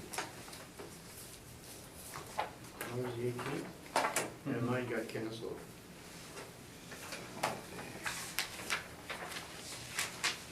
Okay. Starting at the top? Yes, thank you. The front page of the brief shows a picture of the building. It's located at 260 St. Mary's. It houses Quesadas, which is a Mexican restaurant on the main floor, with Carbone, which is the coal-fired pizza store. Around the side across from, that's a Windsor Hotel on the very left side. Across from the Windsor is Club 200 in the same building. It's a nightclub. And then the second floor is occupied by the Law Society of Manitoba, and they have 24,000 square feet, 24,665. And then a smaller operation called Broadway Law for 3,030 square feet. So the building has clearly gone through a bit of a renovation. Current assessment is $3 million. Oh, there's, I'm not sure I'll explain that. On page two, there's a no school component because the Law Society teaches courses. Okay. If we go to the next page, Page 3. this is page 3. The assessor is suggesting a 6.66% capitalization rate to arrive at 7.7 million. We're suggesting a $10 market rent and a 8% cap rate based on an OFC. It's an older building. It's across from the Windsor Hotel, which has a certain type of traffic and certain type of clientele, and otherwise it's well located, I suspect. So our suggestion is that and with using an 8 cap, it would be $3,590,000. We're looking at it when we go to the cap, we're saying it has to be inferior to a downtown Class B building. And Class B are running anywhere from 6 3/4 to 7% decisions by this board. So we're suggesting 8%, albeit it's new. It has an excellent tenant in terms of the Law Society, because that's as I recall, it's a 10-year lease. Yeah, it's a 10-year lease.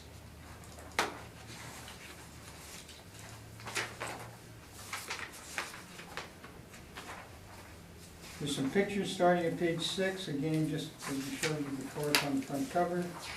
There on page 7 is an overview of the property.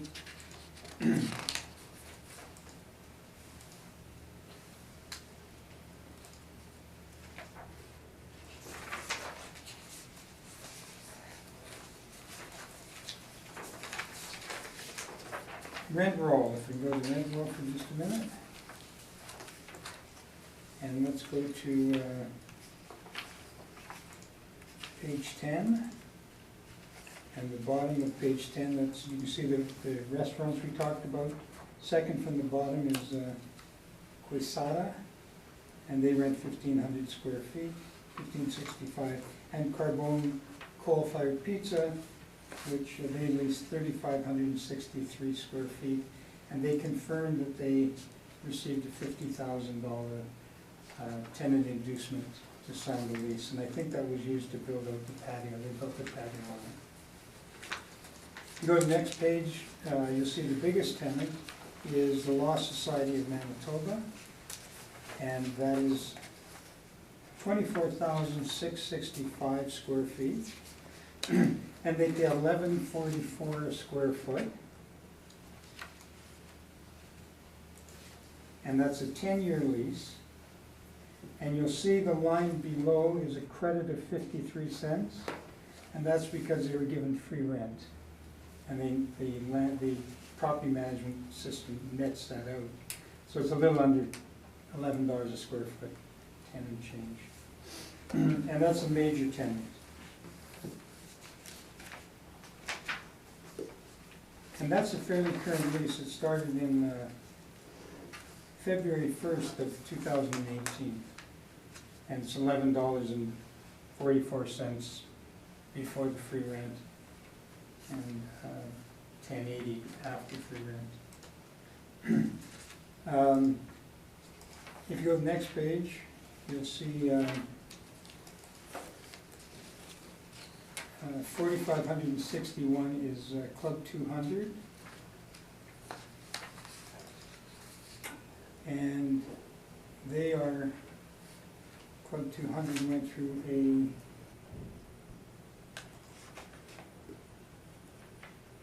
that's been existing, I think it's been there 20 years. I'm not sure what the first rental start was. Broadway Law is a lease at $12 a square foot. Pretty indicative, I think, of what the market is. And I'm going to ask Michelle just to hand this out quickly. This gives you a recap of the rent roll.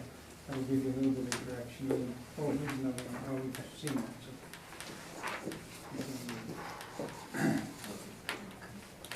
There's one I left at home, so I was lucky enough to get it sent out just now. So what we have is 6 tenants, one of which is Longboat, and Longboat are not on line to the vendor. So they're not, they're showing this post-reference actually. So the, you can see lease terms, leases are pretty standard. The restaurant was a recent remeasure in 2018. At the reference date, they at least remeasured the space. And it's probably after the Carbone and whatnot were done.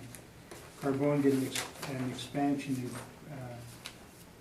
it says an expansion from 14, I don't think it was that long ago. And the Law Society is a new lease in February 1st of 2018 at 1101 a square foot. That's what the lease calls for. And if you remember the rent roll, that's what they show, 1144 less 53. Club 212. So, stabilized. What are stabilized rents? If I were stabilizing, I would use a rate of $16.50 for the 9,600 in restaurants, and that's ignoring the TI. And I would use $11 for the office tenants, because 50% of the space in the building and virtually all of the office space is the Law Society. They deal at arm's length with this owner, and it's at $11.01. So I would suggest that's appropriate. Going back to our page 3 of our brief, 38,000 at $10 a square foot.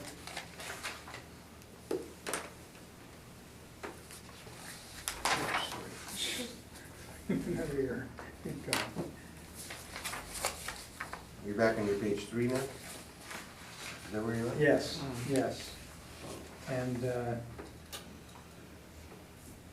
we haven't blended that payment with the retail.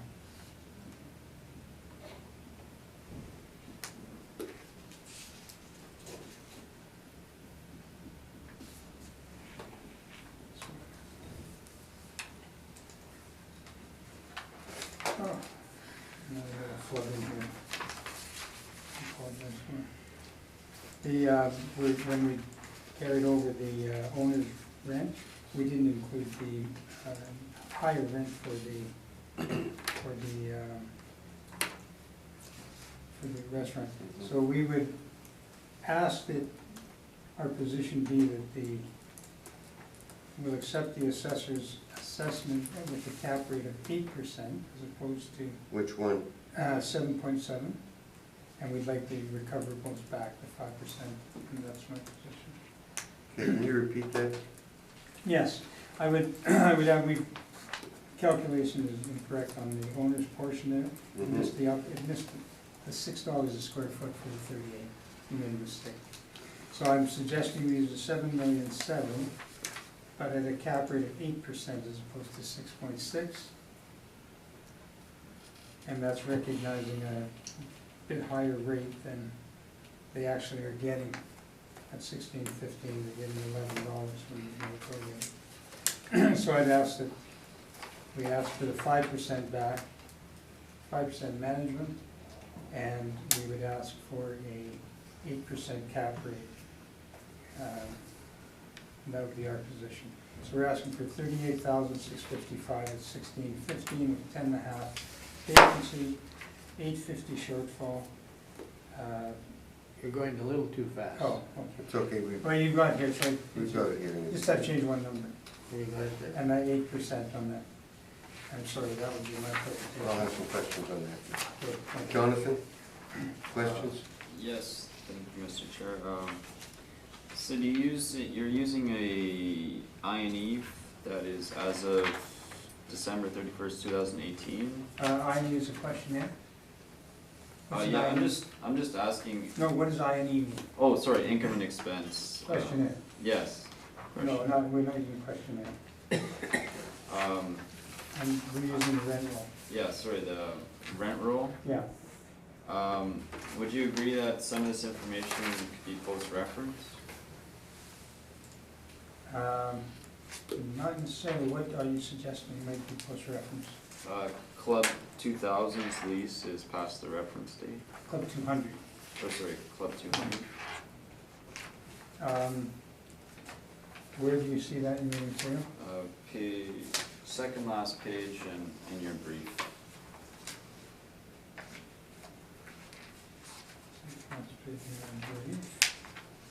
Or the rent roll? On the rent roll? Yes. Okay, Club 200, let me see what it says. Club 200, they have a lease that goes from 14 to 29. So where's it post-reference? Starts in 14 and runs till 29.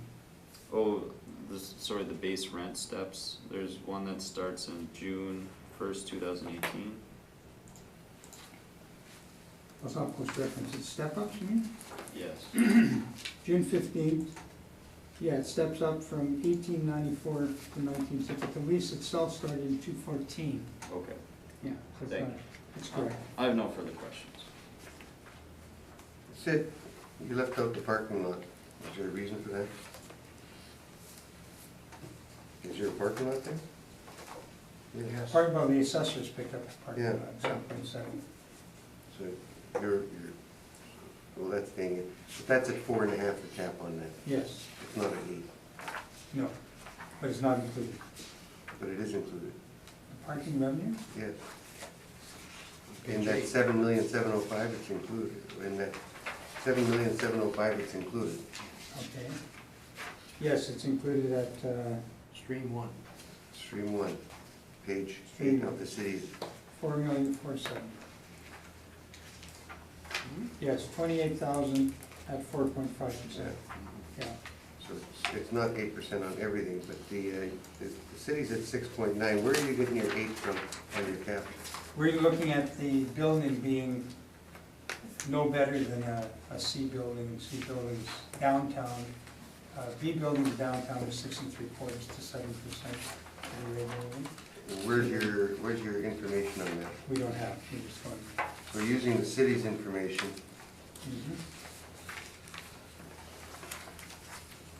on, well, you had it. You did have it in here. You had it, yeah, you do have it actually, sitting on your page. Yeah, we have the column. So if you look at your Colliers, Yeah, where do you see an 8 in there? you don't. You probably don't, but you don't see any Cs in there either. Those are investment.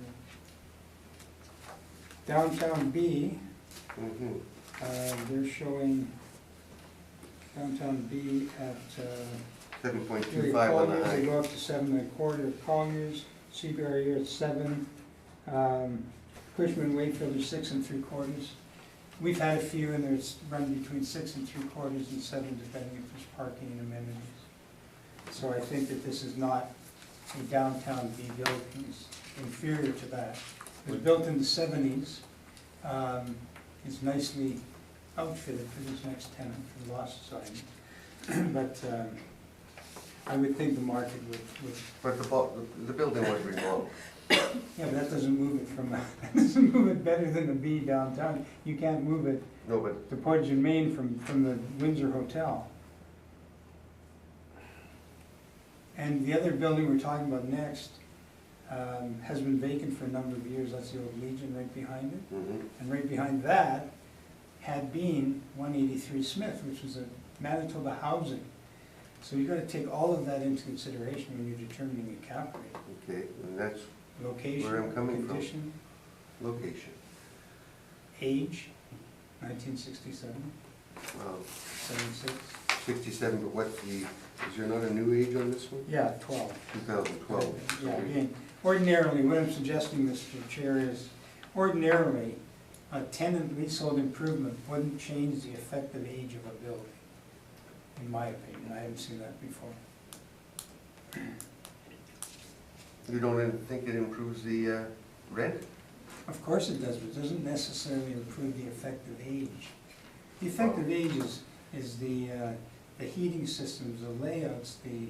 But that all had to be contemporary done, demand. that all had to be done and brought to code in 2012. Right. Well, I don't know if it was updated or brought to code, there's two different things. Well, Codes might change. once it's a new tenant, it Yeah, has to but be you brought don't to code. change, in my experience, we can argue, but it won't, it doesn't go anywhere. In my experience, the effective age doesn't change. You don't say that this is now a C building, or a B building, because. We're not the saying loss it's, is we're on- not saying it's a B. No, no, but- I'm just, but we're talking about effective age. In I'm my sorry, guys, I experience- cut you guys off in your questions. You're You first. stole my question about the parking. I To would me- have to you, Neil. I would have had it first. Okay, so you're saying throw out your $10 calculation. Yes, I'm accepting the city's position on that. Okay, so and you're just And asking I'm just asking for. a cap rate and replacement of the And that- reinstatement of the 5%. Okay, I've got it. Thank you, sorry. Okay, Bob, do you have any questions? Yes, I need some clarification. Go ahead. Okay?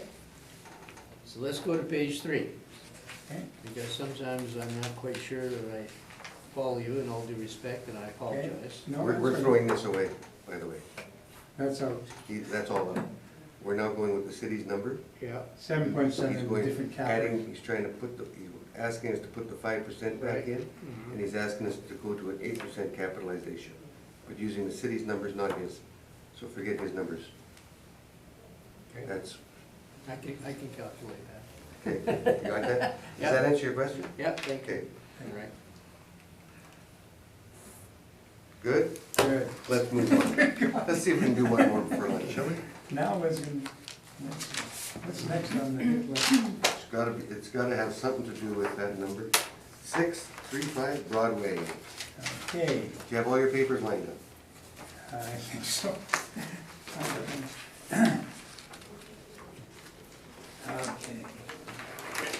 Thank you. Like this one? Mm-hmm. Right. Thank you.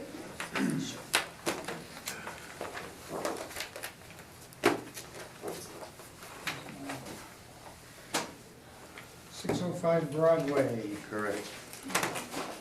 and it's fitting we have an election in 3 more days, Yeah, with this building. because this is the Liberal headquarters. Yeah.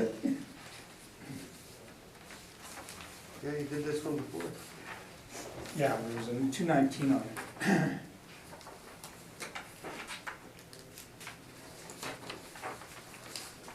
I'll leave that alone. It's on camera.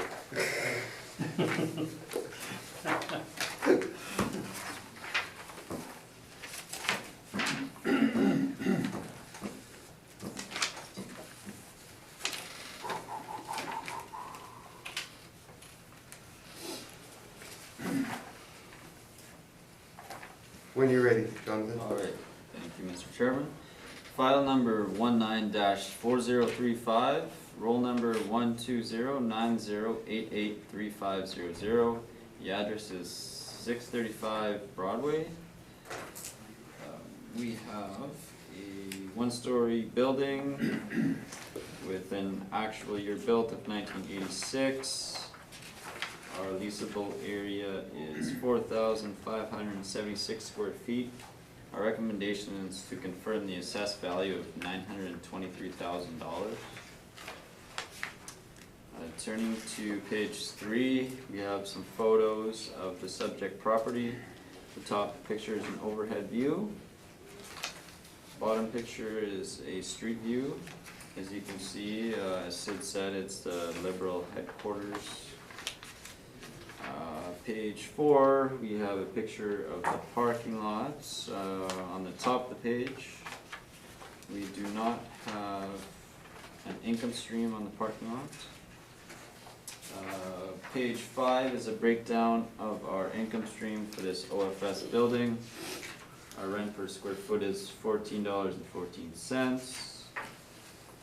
Vacancy loss at 5.5%, expenses at 2%. Overall capitalization rate of 6.3%. This gets us to our number of $923,000. Starting on page 7 is our rent comparables. Our comparables are all OFS buildings, as the same as our subject property. We can see with our first comparable at 5 Donald, $15 rent, 175 Gary at $14 rent, 387 Broadway, $16.92, 374 River is at $15.50, 374 River is at $15.50, 226 Osborne is at $16, 155 Fort is at $12.13. 180 Main Street is $12.75. 28 Queen Elizabeth Way is at $15.25, and 392 Academy is at $14. Our average of all of our comparables come to $14.71. That is my brief. Thank you. Sid, questions?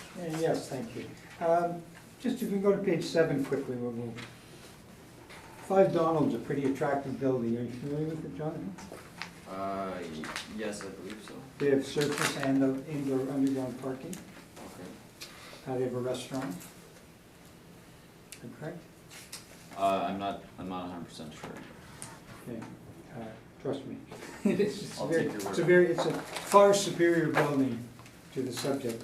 And in the lease you've got, there's only 1 year lease. That's correct. So would you agree that you would do at least an adjustment, comparable adjustment to it, or ignore it because it's 1 year, it's $15, but it's on 1 year? That could be appropriate. Okay, thank you. And then 226 Osborne, that's the old Red Cross building, are you familiar with that? Not too familiar. Okay, the Red Cross building at 226 was closed to be redeveloped into condos. It overlooks the pond at Memorial Park. And it leases out its office space in small units furnished. And you pay a premium because they're furnished units. And it's not like an interim use until they get, they do a residential conversion. And your lease on that space, first of all, the building is superior to indoor and outdoor parking. It overlooks it's right by the ledge, it overlooks the fountains. and it's 366 square feet, so what size is this room? So, do you know offhand if that includes furnishings? I do not know. Okay. My experience has that all those small units are furnished. It's like a business center. But I ask that you put appropriate weight in that, make comments on that one.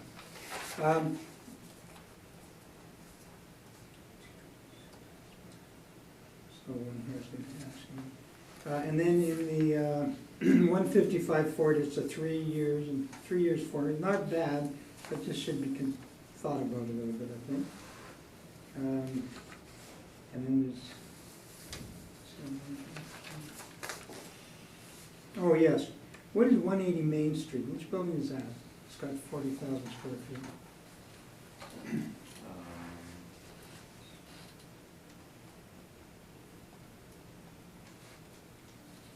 I believe it's tenanted by Skybridge Canada. Skybridge? Yes. And it's an office building? Yes, OFS. 180 Main,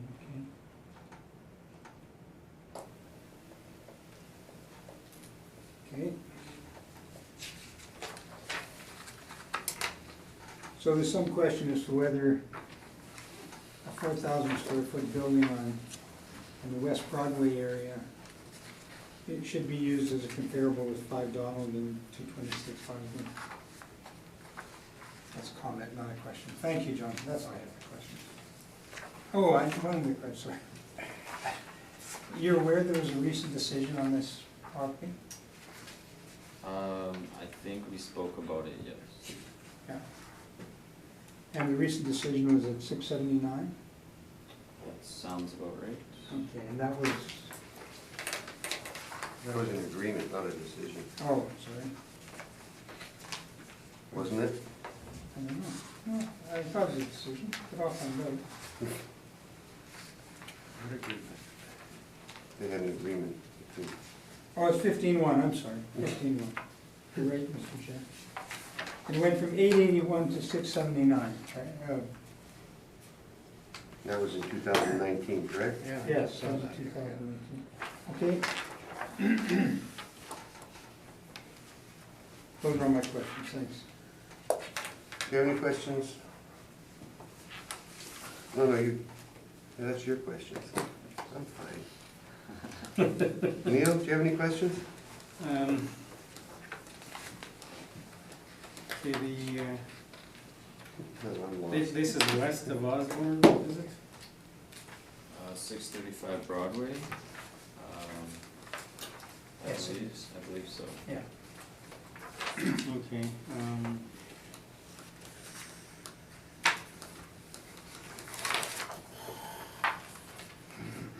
usually, no questions, and he's asked questions about the rent. Bob, questions? No questions. You been in the building? I have not.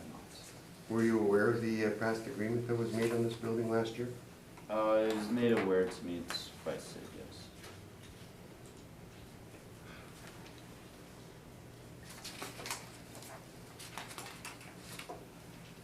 You know, you gotta look at stuff you have questions on. I have one Go question ahead. on cap rate. Why 6.3? That seems to be on the low side of your suburban B rates. I'm not sure the specifics of why it is, but all I can speak to is it's model driven for this particular property. Okay, thank you. Sit on with your presentation, please. Yes, just a follow-up question. Did you indicate, Mr. Harden indicated that it's a suburban B building? Is that what you said, Mr. Harden? I just said it's on the low side of it. Oh. He's only got suburban B and, Okay. Yeah. Okay. Yeah, thank you. This is 635 Broadway, it's in the West Broadway area. It's halfway between Osborne and Sherbrooke. It's on the south side of the property. It's the Manitoba Liberal Party headquarters. It's a small building, 4,000 square feet, I believe. 4,500 square feet. If we go to page 3 of our brief, we're suggesting that $10 is a reasonable rental rate.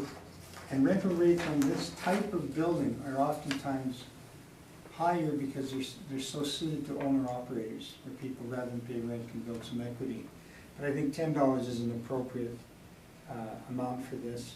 Capitalized at 8%, I think that's on the low side. It's in West Broadway. The people have safe walk to their car. They try not to have people work at night.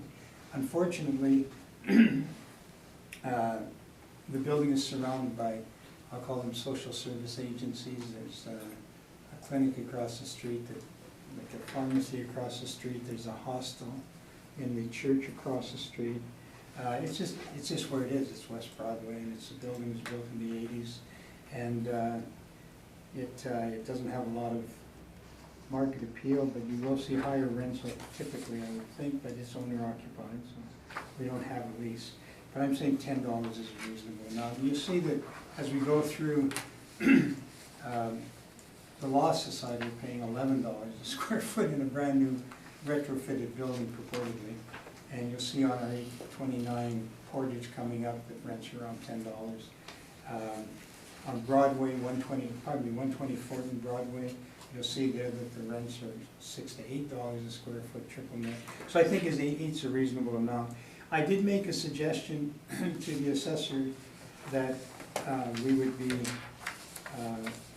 prepared to accept $725 as a assessment for 2021. And the reason for that is kind of a logical movement up. You don't think it's decreased in value since 2019, but it hasn't had any street improvements or anything that would necessarily say that it has improved. Cost of Let's money- ask him if he's okay with that. Are you okay with 725? Or do we have to go? No, I don't think so. I don't, Think hard now.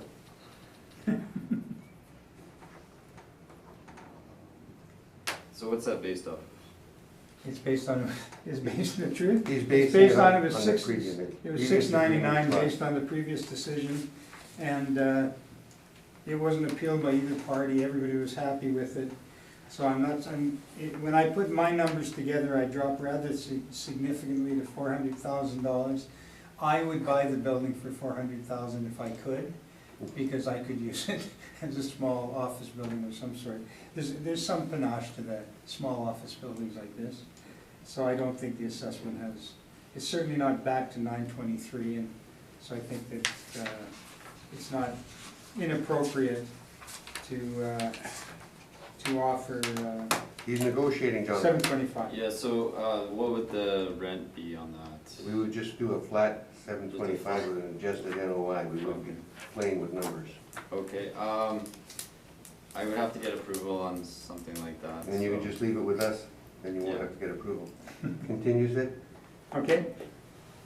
So go to next page, which is my property is built in 1987.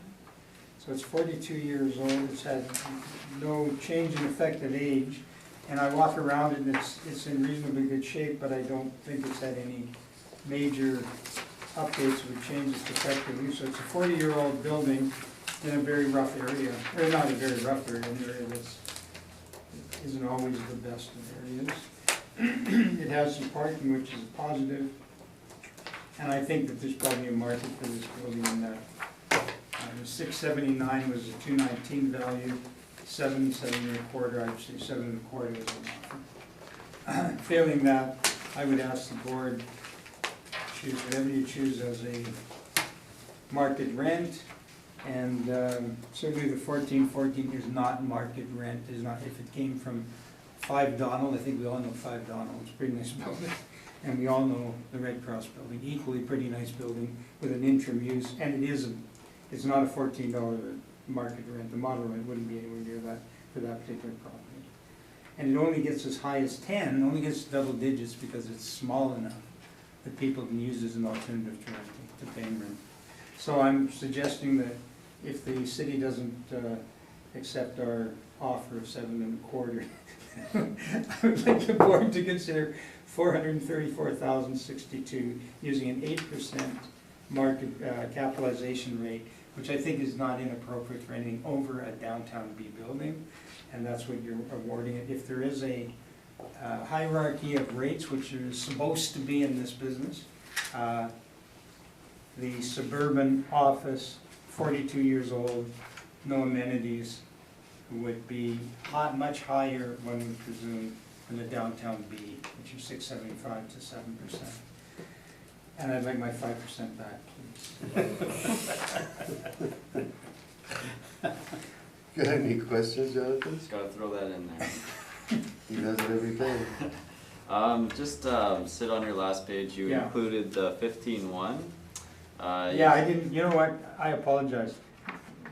We usually don't put them in, and you're not supposed to, I don't think. I thought it was a decision, I didn't produce a brief. It wasn't a decision. Pardon me? It was an agreement. It was an agreement, so it should not be in there, No, it's post. in theory. And that's, I think it's not law, it's just courtesy. Okay. No, actually, we're not supposed to deal with anything after he Oh, completes. No, I apologize. And all I can say is that the assessment for the previous cycle was 679,000 previous cycle. And we can disregard that page, you pull it out. Can I ask a quick question? Yeah. In regards to the number? Mhm. Just what were the parameters for that 679,000, like net rent or rent and? The only thing I'm going by memory, the Cap only thing rate. I can recall is I believe that we used an $8 market rent. And the cap would have been 8.5 or 8. But I'm not sure. Okay, thank you. That's all my questions, thanks. Neil, No questions. Bob, Yeah, I do. go for it. And just for clarification, and not to create criticism of anyone or anything like this line, but I'm learning here, okay? So are we. And I'm trying to use logic, Yeah, Well, don't try Right. that. well, this is gonna be tough on this file. well, it would be. Yeah, You have signed a document on page 9, yes, agreeing to $679,000. yes.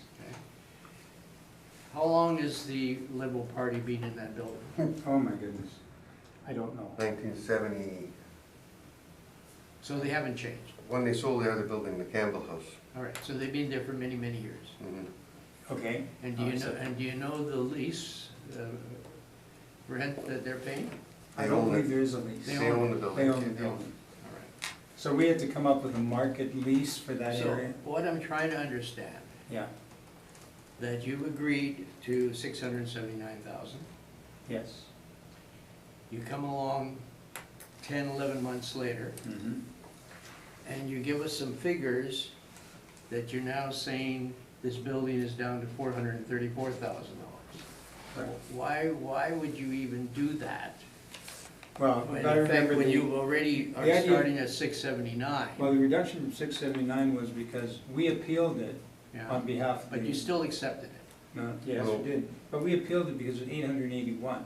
All right, but you So it still was- it was accepted quite a bit higher. 679. So So we that didn't- was to me your base, 881? No. 679. Well, for the last cycle, yes, if you like. But the city is But dealing then with. to come here, Yeah, I'm not being critical, but for me to understand, well, it's modern, for it you all to, has to be for you modern. to, I Yeah, know it's a model, but you come here now and end up trying to convince us that it should be 434, when in effect you accepted 10 months ago that it should start at 679. well, And I'm a little confused, it's that's not all. 10, it's more than 10 months because the previous reference year was 24 months. Well, Just okay. itself, but no, that's not, the issue is it's modeled, so the city comes in and tells you, But it's a waste, to me, it's a waste of calculation, a waste of me to even look at this. well, logic dictates that, It's a waste of time.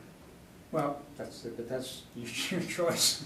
I know it's your Again, choice, I but get it. I think it's just questioning my, He's challenging you, Bobby. well, I'm challenged back, because I'm just trying to understand, I would not even consider, after I had agreed, and if you hadn't put this piece of paper in here, Yeah. that'd be a little different. No, we're not hiding anything, we're I trying to know, be but honest. if you're with not hiding anything, then then I could see you saying, look, I'd like it to stay, or it hasn't changed, or whatever. Well, I did, I said 725, I made that offer. Yeah, but wouldn't it have been better if you had done 725 right off the bat? Well, we tried, and last night, when we were trying to get these 9 dockets together, Jonathan and I were still trying, he was trying to get permission from his superior to accept 7 and change. So we've tried, we couldn't come to terms. That happens too.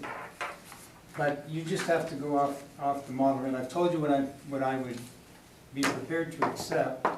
If you choose not to accept that, and then the board, all you've got left is what we've provided, the evidence in front of you. And that is saying that buildings of this vintage in that area, in But our then you should have opinion- used that same argument last year when you arrived at 679. Well, we used $8 a square foot, not 10. All right, okay, I understand. Okay, I'm not trying to No, I discredit you understand too. or whatever, I I'm just trying to understand. We're gonna take a break for lunch now. Thank you. The hour now being close enough for lunch. Jonathan, when you are ready. Alright, thank you, sir. File number 19-151, roll number 1209307600. The address is 120 4th Street. Here we have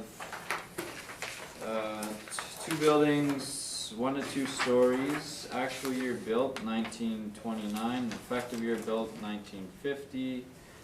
And our leasable area is 8,364 square feet. Our recommendation is to confirm the assessed value of $1,448,000. Turning to page 3, we have some pictures of the subject. The top picture is the overhead view. You can also see the parking lot in that picture as well. Second picture is an exterior view, and then the third picture on the bottom is a picture of the parking lot, which has 35 stalls. Turning to page 4, please. We have our income stream for this OFD. Potential rents, 68,532. Leasable area 8363, gives us a blended rate of $8.19. We're using 14% vacancy, 2% expenses, and 8.05 overall capitalization rate. Turning the next page, we have our parking lot information. Like I said, 35 stalls. This is a surface parking lot, unheated. Monthly net unit rent of $90 per stall. Cap rate at $4.5%. Gets us to our estimated value of $840,000. At the bottom of page 5, we can see our comparables for surface parking lots for the area. Turning to page 6, are both of our income streams together. As you can see, the OFD for stream 1 is at $608,000, stream 2 $840,000, for an estimated market value of $1,448,000. The next page, page 7, is the rent comparables. All of these are OFDs. I'll just go with the average here. The average is $8.80. That is my brief. Thank you very much. Question 6. Yes, please. Just for clarification, where did the 2 buildings come from? Is that what shows in your files? There's only 1 building. It's parking lot and building. It's Yeah, a parking lot of the building? It Okay. should say Sorry. 2 streams. Okay. Sorry. And the actual year built are 29 to 50, and they indicate that the effective age is 1950. that how you do? You take the, I'm not sure why it does that dash there, but I'm pretty sure Advis had, or computer system has it as actual year built 1929 and then effective 1950. effective 1950, okay. Have you had an opportunity to go to the building in it or other? I haven't been there, so.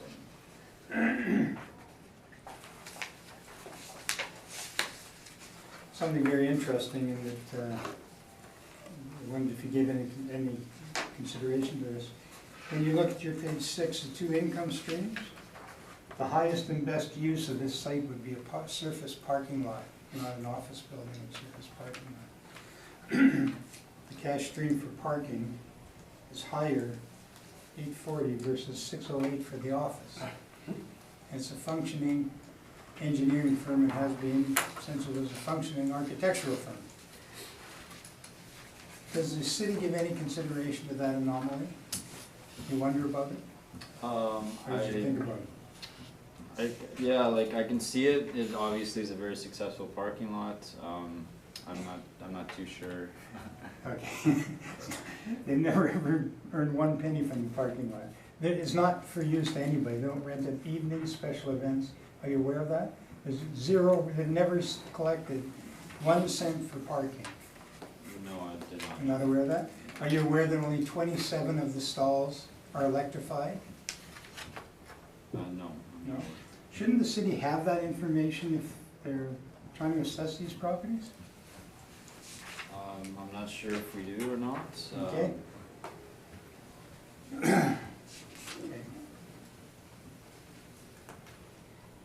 They've got 177 Lombard, which you're using as a comp in here on your page 7. And you use it 1, 2, 3, 4, 5, 6. The owner advertisement is, it's a Class C building built in 1912. But you got it as a D. Or you're comparing it to D rents, correct? Or it is a D? Yeah. Well, for this. Okay.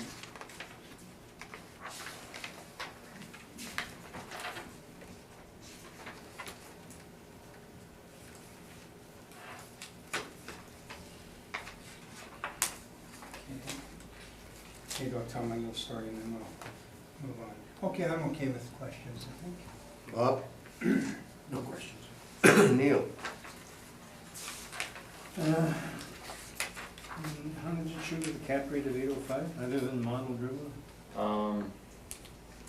I didn't personally choose it. Yeah, I just went with the modeled version. I don't know. I don't have any other explanation. Okay, all right, thank you. Follow-up question to that, if I may? Sure. A D-class building, one would assume would be higher than 8.06 you, the city used? 8.05. It's D-class building? D. D. Yeah. Okay. And you didn't have an opportunity to check the condition of it by going for a walkthrough or anything? No. Okay. Thank you, that's my question.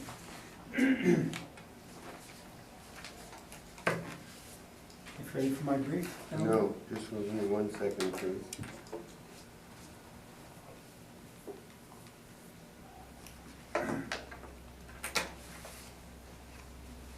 Go ahead. Okay.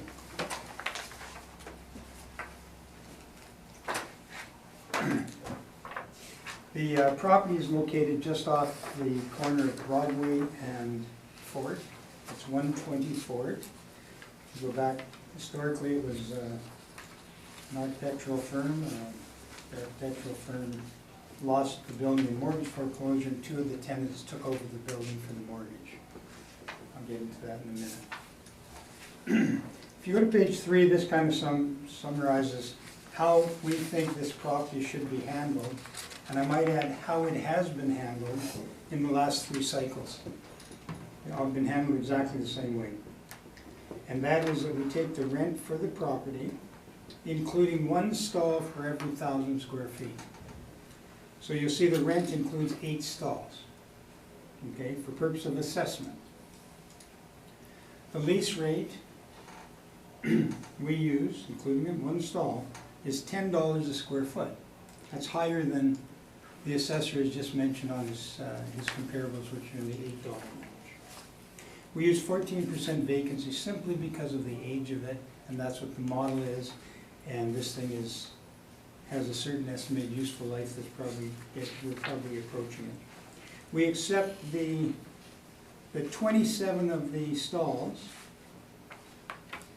which just happen to be non-electrified, or pardon me, are electrified, I should say, are create $29,000 worth of income. It was built in 29, the building, if you walk around, is very well maintained. There's been no major or significant renovation that I'm aware of, and I've handled it for about 12 years. Land area is 18,000 square feet. It has a second floor. There's no elevator or anything of that nature. It's, you walk up, I believe. GLA is 8,300 square feet. And then just to give you an idea, this is for the history, it's fast. I'll pass this around. This just shows you the tenants. There's a rent roll, rent roll not attached by way of the questionnaire. But these are the tenants. So what happened, gentlemen, is RD Sales were tenants in the building, as was Vic Thielman Nova 3. They were tenants, and I believe it was number 10, and no, it wasn't number 10. The architectural firm, Mr. McFeeters, Mr. Seddon, I don't remember the name of the firm. They were occupying the building. These two fellows, RD Sales and Nova 3, were tenants in the building, and came to work one day, and it was in mortgage foreclosure. They went to the mortgage holder and said, well, we'll make the payments until we find a place to go. And they've been doing that ever since, and they still live there. And they haven't changed it much from when they took it over, other than they shifted around. Nova 3 is now on the second floor. RD Sales as a distribution company is on the main floor.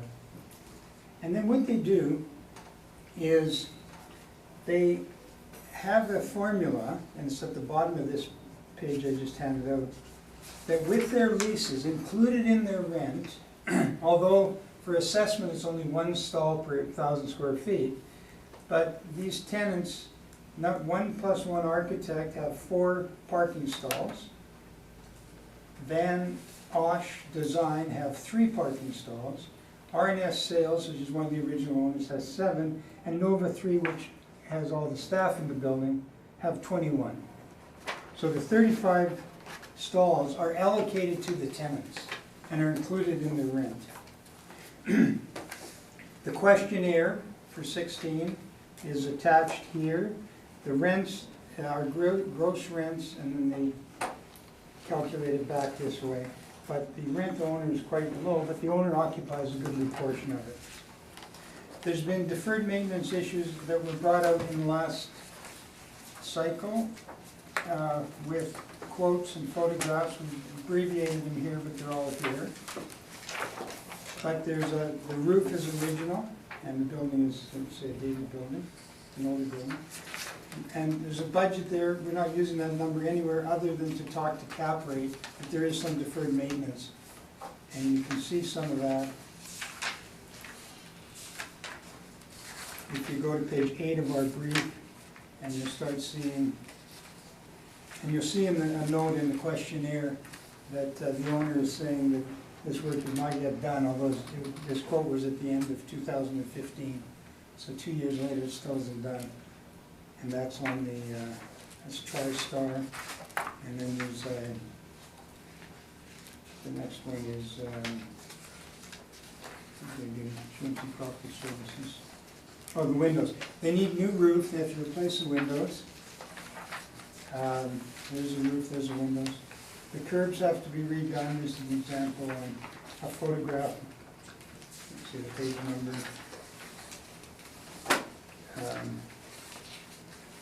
Coming into the building. This is a parking area on page, probably numbered, but I can't see them in there. This is the one that says Timberstone, no, typical stall. This is a stall. Not all have electrical.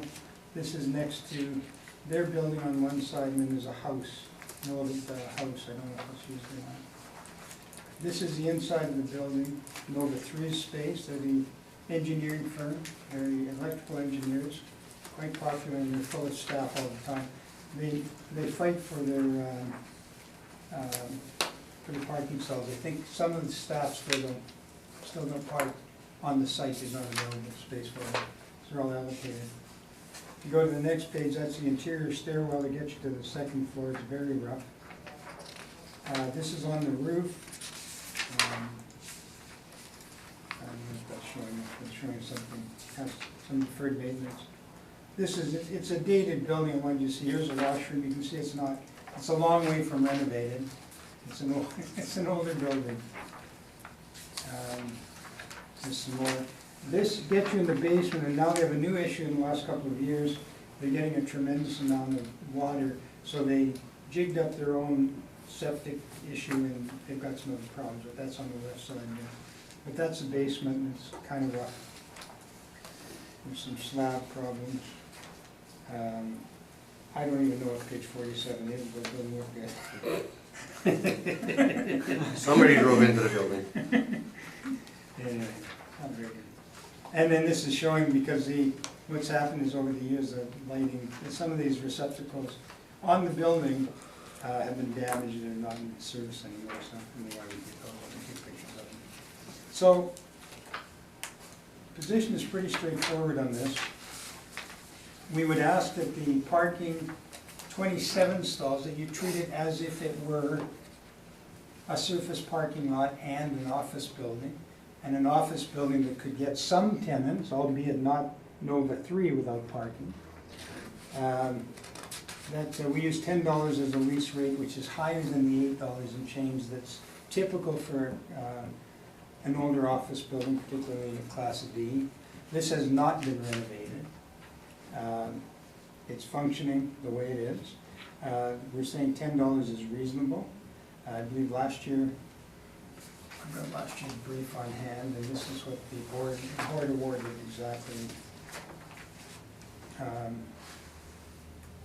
$661 was used as the actual market rent last year, in the last cycle, in 2019. And that was arrived at by a calculation similar to this one, where they take the actual costs, 116,000 against the actual gross revenues collected from all tenants. And a good portion is owner operated, is 4,600. Half of the building is owner operated, is one owner, that's 4,600, and the other 1,400 is the other owner, RD Sales. So they're about 65% of the entire building, and they just worked that out. So the net effective to the owner, rental income is $5.03 a square foot. So we're suggesting 10 as a market rent, including the one parking stall. And then we're adding the extra revenue for the 17 additional. And I do have a little bit of a cap rate, just talking about cap rate. I pass this out every year because it's interesting. And we do this property every year. But this property was it's called the Radio Building, and was the home of the Manitoba Motor League. And they used to make license plates and sell them out of there.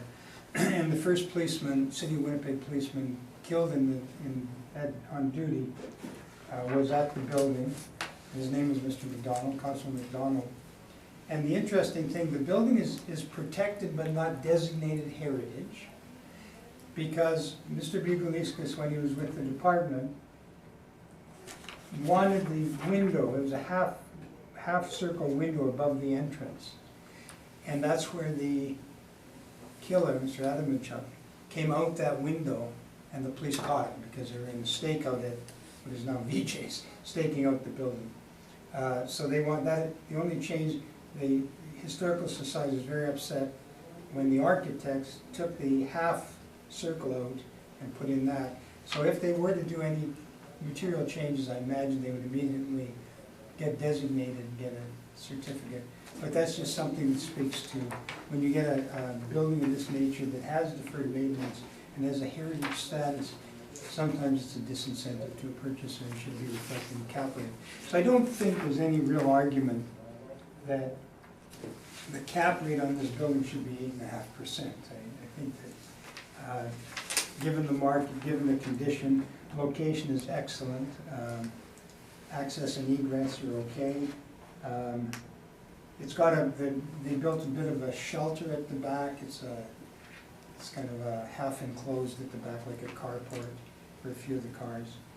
But It is what it is, so I'm suggesting that we use the $10 as a market rent, including a stall for each of the eight tenants, or 8,000 square feet, I should say. Vacancy of 14, which is not atypical for a building of this age and condition.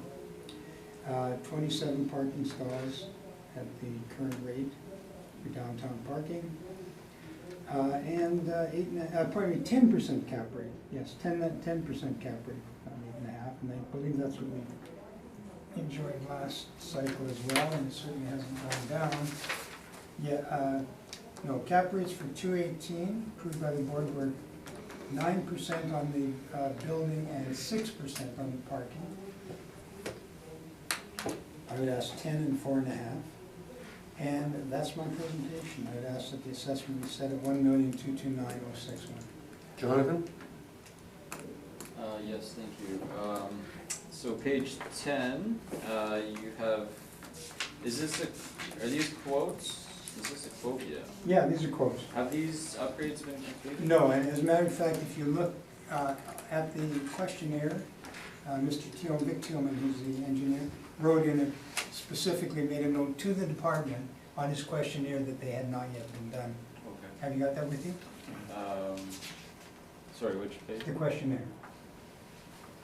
Usually you bring the Oh, no, questionnaire. sorry, I don't have it with me. Okay. I can show you, I think I probably have another It's okay, you've already said it hasn't been done. It's fine. We gave her a That bond. one. answers- It has not been done, That answers absolutely. my There's question. no building permits at all. Okay. Can you? Thank you. And then on your comparables on page 7, Yeah. you have an average of $11.08. Yes, Mine, we're at $8.19. yes. I'm wondering, what is your best comparable on this sheet in your? Well, you know what we've used for probably the last 10 years? We've used the Green Exchange building, Okay, because it is also a Class D older building. But it's been 100% renovated. It's an award-winning property, it's lovely. right. It's right by Portage and Main, so it's got a location plus effect, and a plus effect on location superior to the subject. It's been used, and the 839 Portage, which we're going into, Mr. Kivas's building, which we're doing next, it's also been used as a comparable in the past. So this, I think you're using the 177 Lombard and the Grain Exchange, I believe, in your cost. And you come in much lower than the $8 range. The actual rent reflects the condition of the property. Okay. So your comparable, so you're not comparing to this comparable sheet then, or? Yeah, well, I'm just sure, they're higher because of condition and location, et cetera, et cetera. I'll go through it quickly with you if you Don't like. forget you added the parking into that. Yeah, you have to add the dollar for there, one Right. stall. Okay. Each 1,000 square feet, and I actually think that's a very reasonable way to do this on a go-forward basis on other properties, is to, rather than suggesting that anybody would give up their entire parking lot, you lose the value of your building. You'd never get a tenant in this building if you didn't have some parking. That's all my questions, thank you. Neil? So the 10% you're saying is to count for the deferred maintenance, rather than? Condition, age, location, when you get into that, those are the kind of considerations. Then you get into the amenities, and there are none. There's no gym, there's no restaurant or coffee shop. So I think the 10 is, it's just an older It's building. that's adjacent not to the yet keg renovated. patio, which is the nicest patio downtown. Which one? The keg patio? Behind? Yeah. Yeah, it's not theirs. They don't own it. No, It's just access to it. it is a tenant inducement. Yeah. Okay, thank you. Bob? On page 3, Yeah. I follow everything on the vacancy shortfall. Yes, The square footage of 1171. yes. Where do you get that? Calculated figure, that's the actual 8,363 Yeah, times 14%, which is the model vacancy for that age of building. and then, And that comes to 1171, and then the city establishes a rate for the shortfall rate, and that's based on what it would cost the owner to maintain it if it weren't occupied. It's a Well, theirs vacancy was allowance. 14%. That was a vacancy. That's a vacancy allowance, and the shortfall is even though you have it vacant, you still have to pay insurance and property taxes and some utilities. And that's called the shortfall rate, and that's $750. But wouldn't the 5% be covering that too? We're asking the 5% On for top of that. On top of on it? top of that, yeah. Because when we have situations, an example would be that when he does undertake to do those deferred maintenance issues, it likely won't be recoverable anyway, it'll just be paid by the owner. It's a non-recoverable. And of course, those estimates might be way out of whack, because they're They're from 2015. 2015, that's received. We got now 4 years. And our reference date is 16, so it's 2 years. 18, I'm 18. sorry, 18, 2 years. It's the end of 16, right? They're 15, starting of 216. But they All are, done, Bob? yes. Yes, thank you. All Yeah. done, good, let's move on to the next one. Okay, Next one is going to be 829 Portage Avenue. Not a damage. All right, shall I start? just one second. No problem. On that one. I thought it was in the book for me. Michelle, you can keep that for your record. That's a very interesting story on the building, if you want to read it. Yeah. Put it in the record. Do you want it listed as a? No, it's just telling It's you just for your reading. what happened. It's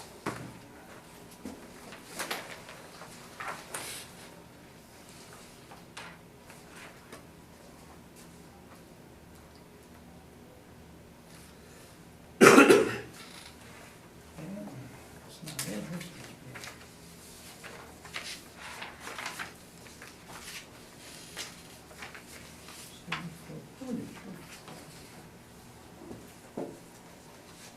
Lost that one? No, they're here, just, here you go. Gotta figure out where to find them. Jeremy, when you're ready. Okay, Not thank Jeremy, Not Jeremy, Jonathan. I'm sorry, Jonathan. No problem. I got Jeremy on the. I've been called worse. you made my heart beat. Oh, no, yeah. All right, thank you. File number 19-4052, roll number 130-322-3011. The address is 829 Portage Avenue. We have actual year built of 1948. I'm not sure what's going on there. Oh, effective year built 1957. Leasable area of 39,805 square feet. Our recommendation is to confirm the assessed value of $4,029,000. Turn to page 3, please. We have an overhead view at the top of page 3. We're on the corner of Broadway and Portage. Page 4, we can see the parking lot. There is no income stream on the parking. Bottom of page 4, side view, nice mural of the Assiniboine Downs. Turning to page 5, here is our market income breakdown for this OFC. We have a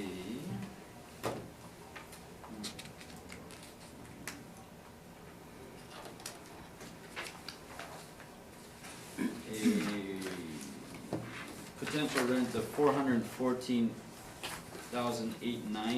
and a leasable area of $39,805. That gets us to a blended rate of $10.42. We're using vacancy at 10.5%, expenses at 2%, and overall capitalization rate at 8.15%. That gets us to the estimated market value of $4,029,000. Turn to page 7. Have the rent comparables. Have comparables in the area. I'll just quickly summarize. On Portage at 717, 570 Portage, 1200 Portage, 825 Sherbrooke, 260 St. Mary Ave, 136 Market Ave, another one at 1200 Portage, and one at 305 Broadway, and that comes to a net per square foot average of $11.30. Thank you, that is my brief. Sid, questions? Yes, please. Just, you touched on it, but what's that all about on the 48 and 57 on page 1, the effective years built? That's typo, I guess. Is nine? Yeah, please ignore the 9999, I'm not Okay. sure why. So we do know that it was built in 1948. That's correct. And are you aware of any upgrades to that property over the years? Specifically, I'm not sure what the upgrades are. I assume it doesn't look like it's 1948 in there, and there's probably been some refurnishing. Okay. But you have no indication of permits or anything of that I do not nature? have on. Okay. I'm not aware of any, but I've been involved with it for about 10 years. There hasn't been in 10 years. And it's a single tenant building? Did you, I'll ask you if you had a chance to tour the building, but I know you didn't because it's a lockdown building, you can't. It's Child and Family Services, are you aware of that? Yes, and no, I have not been in the building. Okay.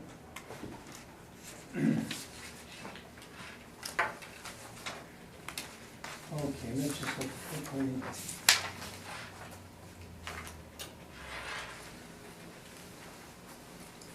So with the model on page 5 of your brief, your model shows basically that this is, for the most part, about $10.55 a square foot.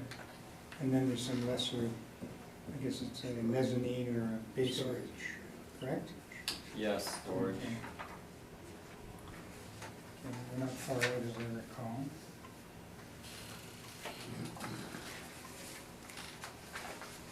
And then just quickly, if we can look at comps. Again, the first one is at 7, that's new directions.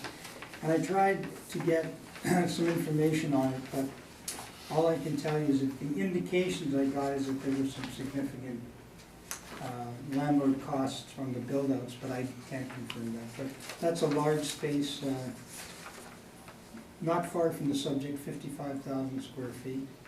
It's 1150, so it's a bit higher than you're using, correct? It's high, not using, it's higher than the subject, than the model. That's correct. Yeah. Right. And then when we get into the, again, just how the market treats these shorter term leases, and they generally, my position is that they generally ask for a slight premium. So this, the second one down is a 1-year lease at $12. Yes, Yeah, 1.5 years, 1 year, 6 months. that's correct. Okay, then 2 down from that's 2 years, 3 months. That's correct. And then there's a longer term, 7 years, it's at $10, which is reasonable. 2 years is the one at 260 St. Mary's. Hold it, didn't we just do that? 260 St. Mary's. That's correct. $12. Is that per board, is that what we just did? Oh, it is, of course, yes. You know what this is? This is an error in your comp. This is the Law Society, it should be 24,000 square feet, we just went through that. You got 22.4, do you know where that came from? Whatever was reported, that's what I used. And you'll recall that the Law Society is at 1101 a square foot, not $12? Remember from the one we just finished? 1101. Yeah, it's 1101, and then there was a reduction for 58 cents a square foot for free rent, but face value is 1101. Okay. So those numbers aren't correct. For that particular 10, I don't know about the others. 136 Market is a heritage building that's been completely redone, correct? I cannot confirm. Yeah. And with that 15,000, do you know what kind of tenant that would be in that building? Skip the dishes. If You got 15,000 square Just foot wait. in that's what Okay. it there? And they're paying 1050 a square foot? is. Sorry, this is comp number 8. Yes. Column number 8, 136 Market. It's a heritage building, it's been totally rebuilt, it's very nice. Yes, skip the dishes. Skip, okay? 1050. So based on location, tenant, et cetera, this would probably command a higher rent than Portage, and you indicated it was located on Portage and Broadway, and that's all very nice, but it's actually located on Portage between Beverly and Simcoe. It's on the north side of the street. And the other one at 1,200 Portage, 13,000 square feet. You know offhand what type of tenant that is, or who it is? Sorry, which It's your comp 9. comp 9, Naylor Incorporated, Naylor Okay. Canada? Naylor Communications, Uh, and it's $10 a square foot, right? Sounds about right. Okay, thank you. And I think, I don't have any more questions for you. Neil, No questions. Bob, No questions. on with your presentation, sir. Okay. 115.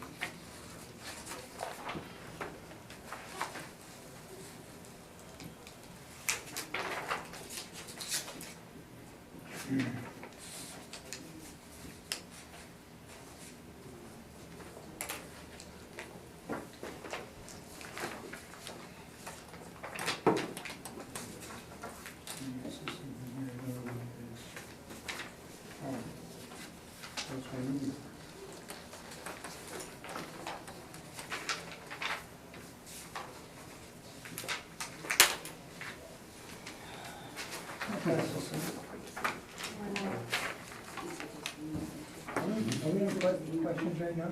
Mr. Chair? Are we in questions? What do you want? No, you're presenting. Presenting, okay. This will be part of that. Rebuttal, might as well do it all at once. Here, we'll pass it down, don't let me get up.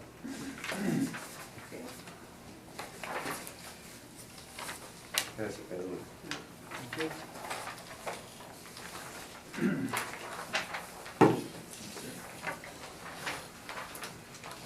We'll cut right to the quick, we'll go to page 3. Gentlemen, I hope you're familiar with the building. It's got the mural of the Assembly of Downs on it. It's been occupied for some time by the same tenants, single tenants.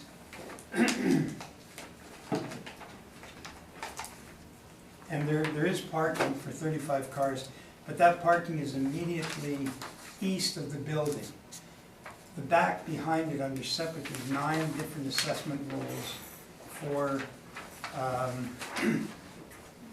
what used to be houses behind.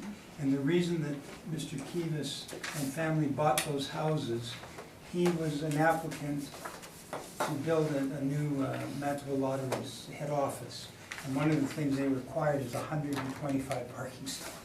So to be able to make his application, he acquired the parking behind him. And the reason I'm telling you this is because down the road, that would be a redevelopment opportunity of this building. Nobody's looking at refurbishing it, they're looking at redeveloping the site, just so you know. So, the assessors used 1042 as a market rent, I've used 955, and the reason being, if you go to the bottom of page 3, 36,000 of the square foot is standard office rent, and I did that at $10 a square foot.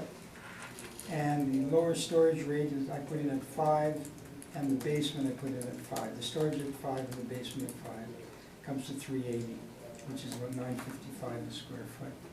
I just handed out another item here, and this is just taking the city's comps and then adjusting for the lease term. You see the yellow in the box on this separate page? I just handed out. Okay, those are those 1, 2, and 2-year lease terms. And if you take those 3 out, then you end up with a median of $10 a square foot, which is what I'm asking for. So I just wanted you to see that. So then that's this note here. And then you go to my properties. Again, it's an older building. It's located on Beverly and Toronto.